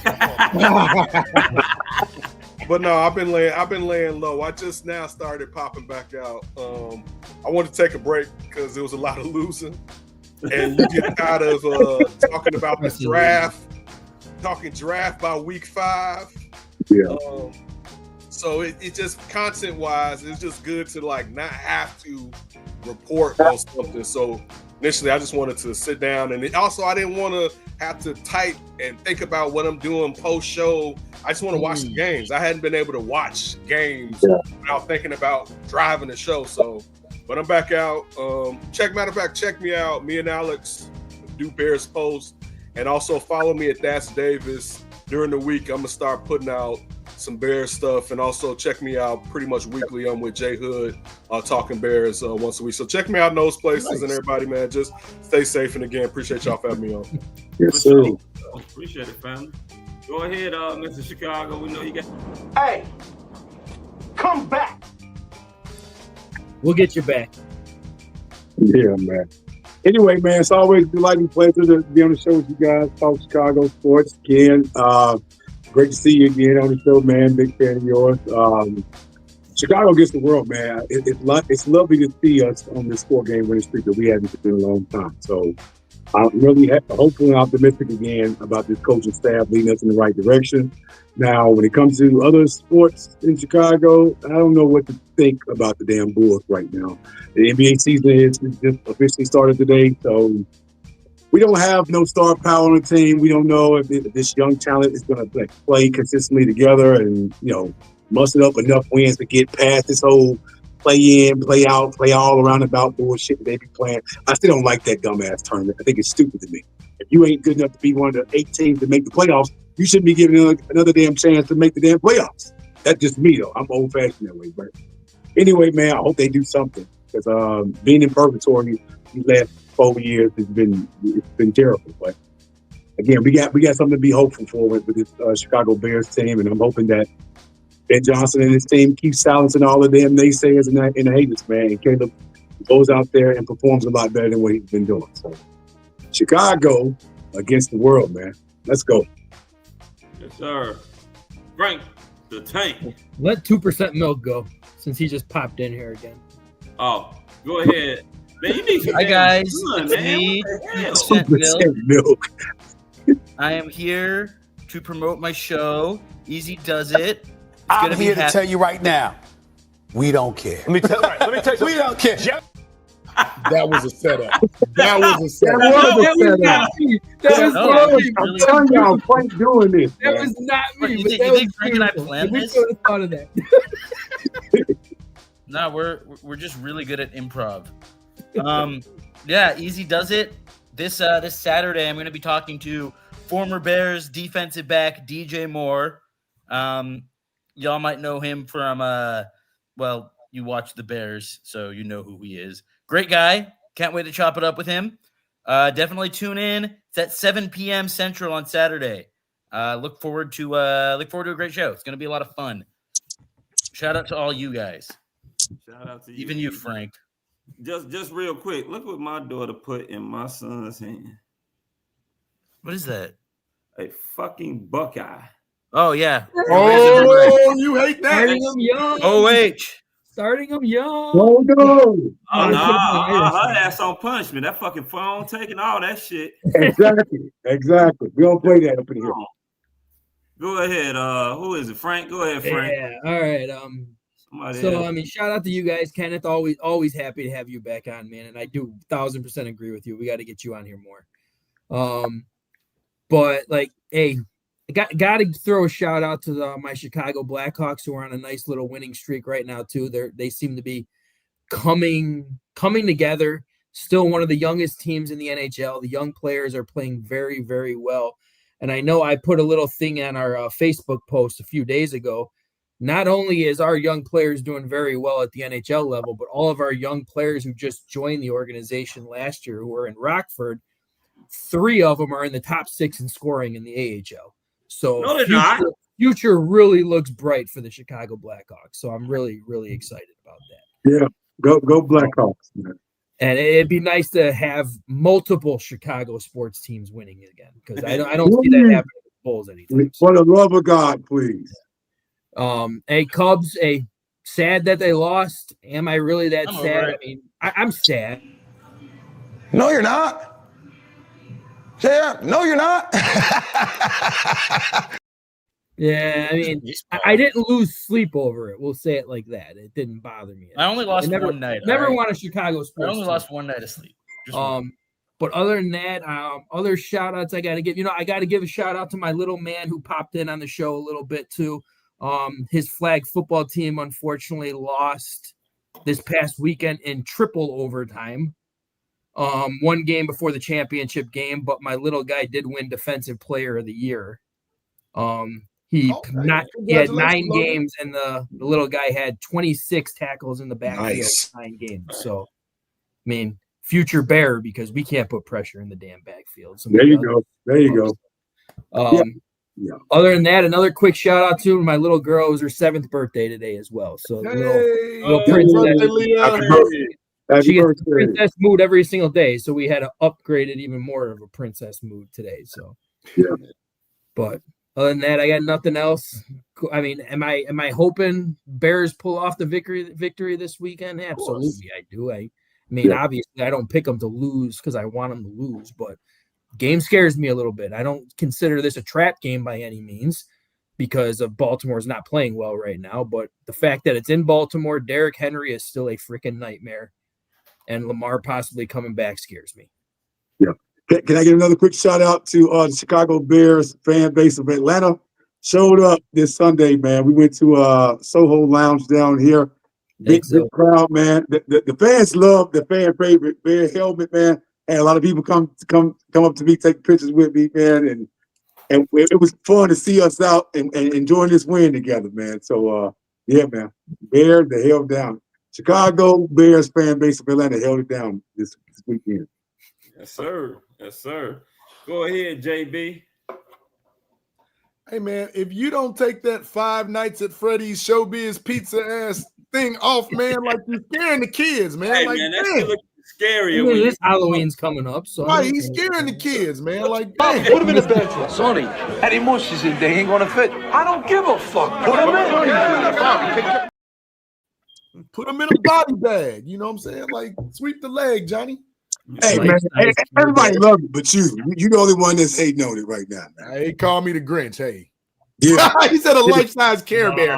Bullets had to go there. Nobody cares about your Lakers right now, dude. Nobody. Right, nobody cares about the Lakers. LeBron James is out now for how long? For a stub nail or something like that. A month already. Get the hell out of here. He has an injured butt. Oh, I thought he had menopause. It could be it too, yeah. Oh, my bad. It could be menopause. Let me get into these shout outs because mine are long, but it's fun. Hey, man, KD, man, it is great to see you, brother, man. I always love chopping it up with you. So first and foremost, shout out to you and thank you for coming on the show, rapping with us. Thank you to the bros, because what Tuesdays mean to me. Like if Tuesdays wasn't here, man, I'd probably be somewhere about to tear my ACL trying to live my dreams or some shit, whatever. I would. No, I'm not. First and foremost, shout out to the Crooked Commission, the back super producer. My man Keith S. was chiming in early and often. We appreciate that. Gargoyle 1 was chiming in early and often. One of our P1, Jeanette Johnson. Thank you for chiming in. One of our P1s, Big Sis, Andrea Smits. Thank you for chiming in, Andrea. Clubhouse therapist. Got to Clubhouse sis, Clubhouse therapist. Love when she's if I'm not mistaken, back in the Shy. So yep. Appreciate that. Bears down. Thank you for chiming in. We appreciate it. Shout out to Logan and Leah. Love when the kiddies come on. Thank you, TTL Runaway. Hey, man, one of the quotes of the night, cautiously optimistic. The tools at the other stupid show are starting to say, I told them to stop stealing y'all phrases. I appreciate that, TTL Runaway. Love when you come on. Al Bundy. Thank you, Al. That was a good comment he put up too, for sure. It was great. Love when Al Bundy. My man Tucson J, thank you for coming in. One of our P1s. One of my brothers from another Bullets out there in LA. Yeah, he a Laker fan too, but giving that Cali love on the West Side, we appreciate him. I'll be a Laker fan. A new PJ Jones, which I believe is a new one. He said he didn't like the way that Rome attacked that ball and that interception that was Komet-ish. So at the same time, that was a nod to what Foul says, and also a diss to Frank's guy. But at the same time, hey, he's right. Attack the ball like you want it. So thank you for PJ coming in with one of our new ones. Let's see. Then it started to go back and forth. We had a lot of good.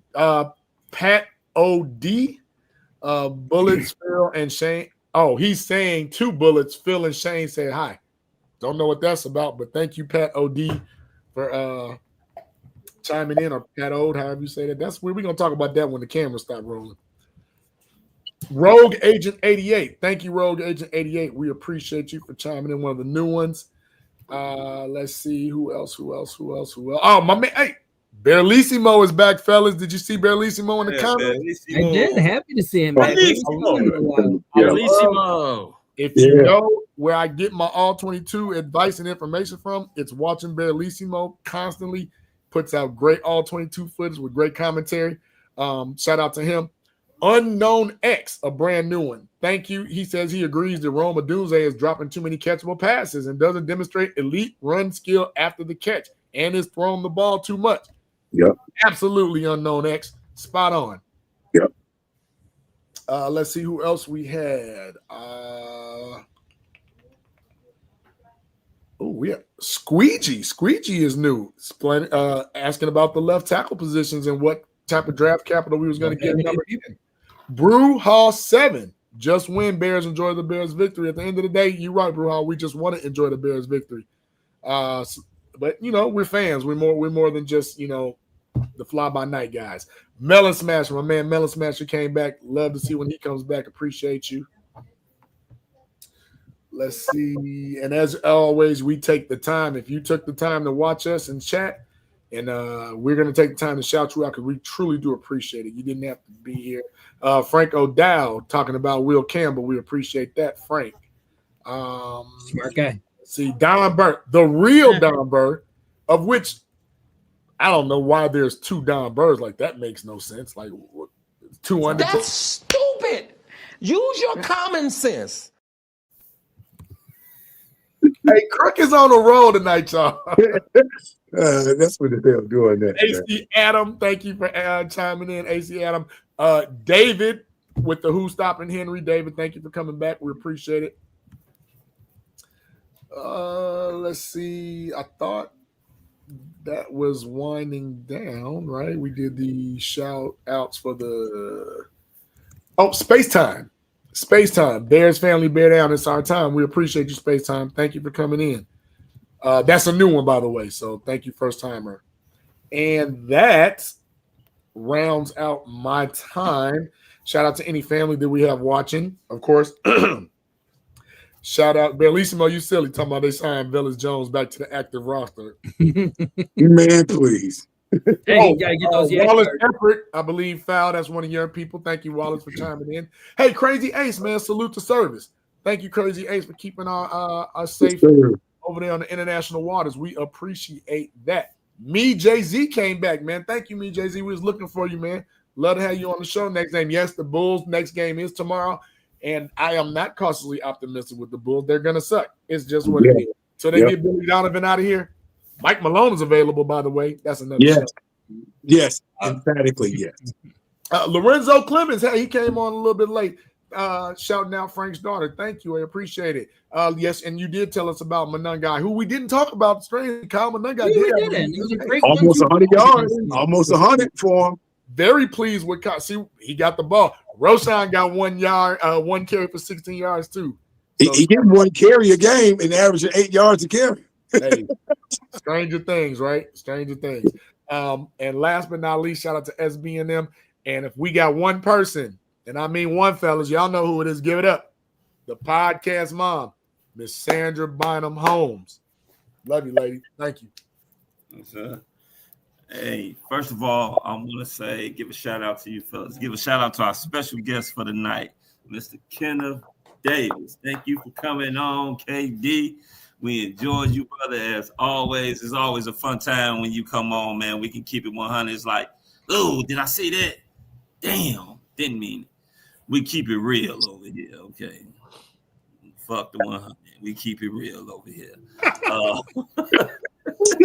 It's like barbershop. We said after the cameras was on.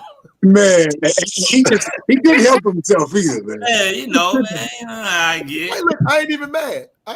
You know, I get. But we appreciate you, brother, for coming on, man. It's always a good time. Like I said, it's like barbershop. Remember, ladies and gentlemen, to like and subscribe. It costs nothing to like and subscribe to the Chicago Clubhouse podcast. We got to get this algorithm or something come up, because I've seen a lot of podcasts that be completely boring, and they got more. It's not to be a hater, but they got more subscribers than we do. They get more likes than we do.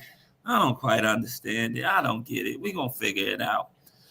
Hey, look, tell your mama, tell your daddy, your brother, your sister, your son, your daughter, your side piece, your side guy, whatever, your mistress. Tell them all, hey, come, like, subscribe to the Chicago Clubhouse podcast. Kick it with us, baby. Hey, it's a safe space. Man, safe space. And we L for love. Good times. Right, we love safe spaces. We're how you come on, be a guest, talk some Chicago sports with us. We love it. We love it, and we love you. Oh, hey, shout out to my boys. The mouth of the South, Mr. Chicago, Frank the Tank. 2% white chocolate milk up there who needs some sun. My boy JB. Shout out to the super producer in the back that was on one, the Crooked Commish. Shout out to my family wall effort that was in here tonight. Shout out to our boy T Nick. Shout out to everybody that was in the chat. Shout out to the kitty that's literally sitting next to me, tapping my elbow, telling me to shout her out. Matter of fact, go get your sister phone. Tell her give me that phone for. Yeah, no, with that Buckeye stuff. Yeah. Oh yeah, that's not allowed. Tell me give her phone. Shout out to the kiddies. Their ass should be asleep, but their ass ain't. You see, they up. Let's if go, you hear Buckeye. a lot of noise, that's because she's grabbing her sister's phone. Shout out to Chicago, the city of Chicago, the best city in the world. I love you. All right. So give me that. Damn, you almost made me say GD up in here. Shout out to, like I said, the city of Chicago, all the Chicago sports teams. Shout you guys out. Shout out to my lovely wife, who's no longer my fiance. Shout out to her. Shout out to my baby boy, Pretty Ricky, who I got to wash his hands now because he touched some Ohio State shit. It's contaminated. Hurry up. Get some Lysol. Get some Lysol. Put it in his hand, man. He'll be all right. That shit. Other than hey, that, he just wants to be a winner. I get it. Shit, we already won. What the hell are you talking about, Easy? 4 years in a row, Easy. Keep counting. Michigan State to find out For this me, week. it's been 0. I got on the bandwagon in December, so. Is Michigan State still a program? I guess. Wait, anyway. Basketball, you don't talk that mess during Marlon. That's what I see. Anyway. I'm 6'2", I know you get mad. Ladies and gentlemen, for 2% white chocolate milk, for Frank the Tank, for Mr. Chicago, for JB, for the super producer in the back, the Crooked Committee, our boy T Nick, and our special guest tonight, our boy, the big dog, Kenneth Davis. I'm foul. Guess what, people? We out. You got to decide whether you're a wolf or a sheep.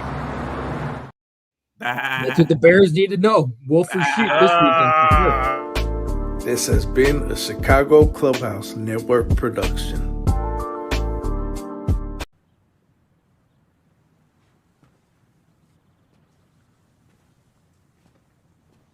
you're still here. It's over. Go home.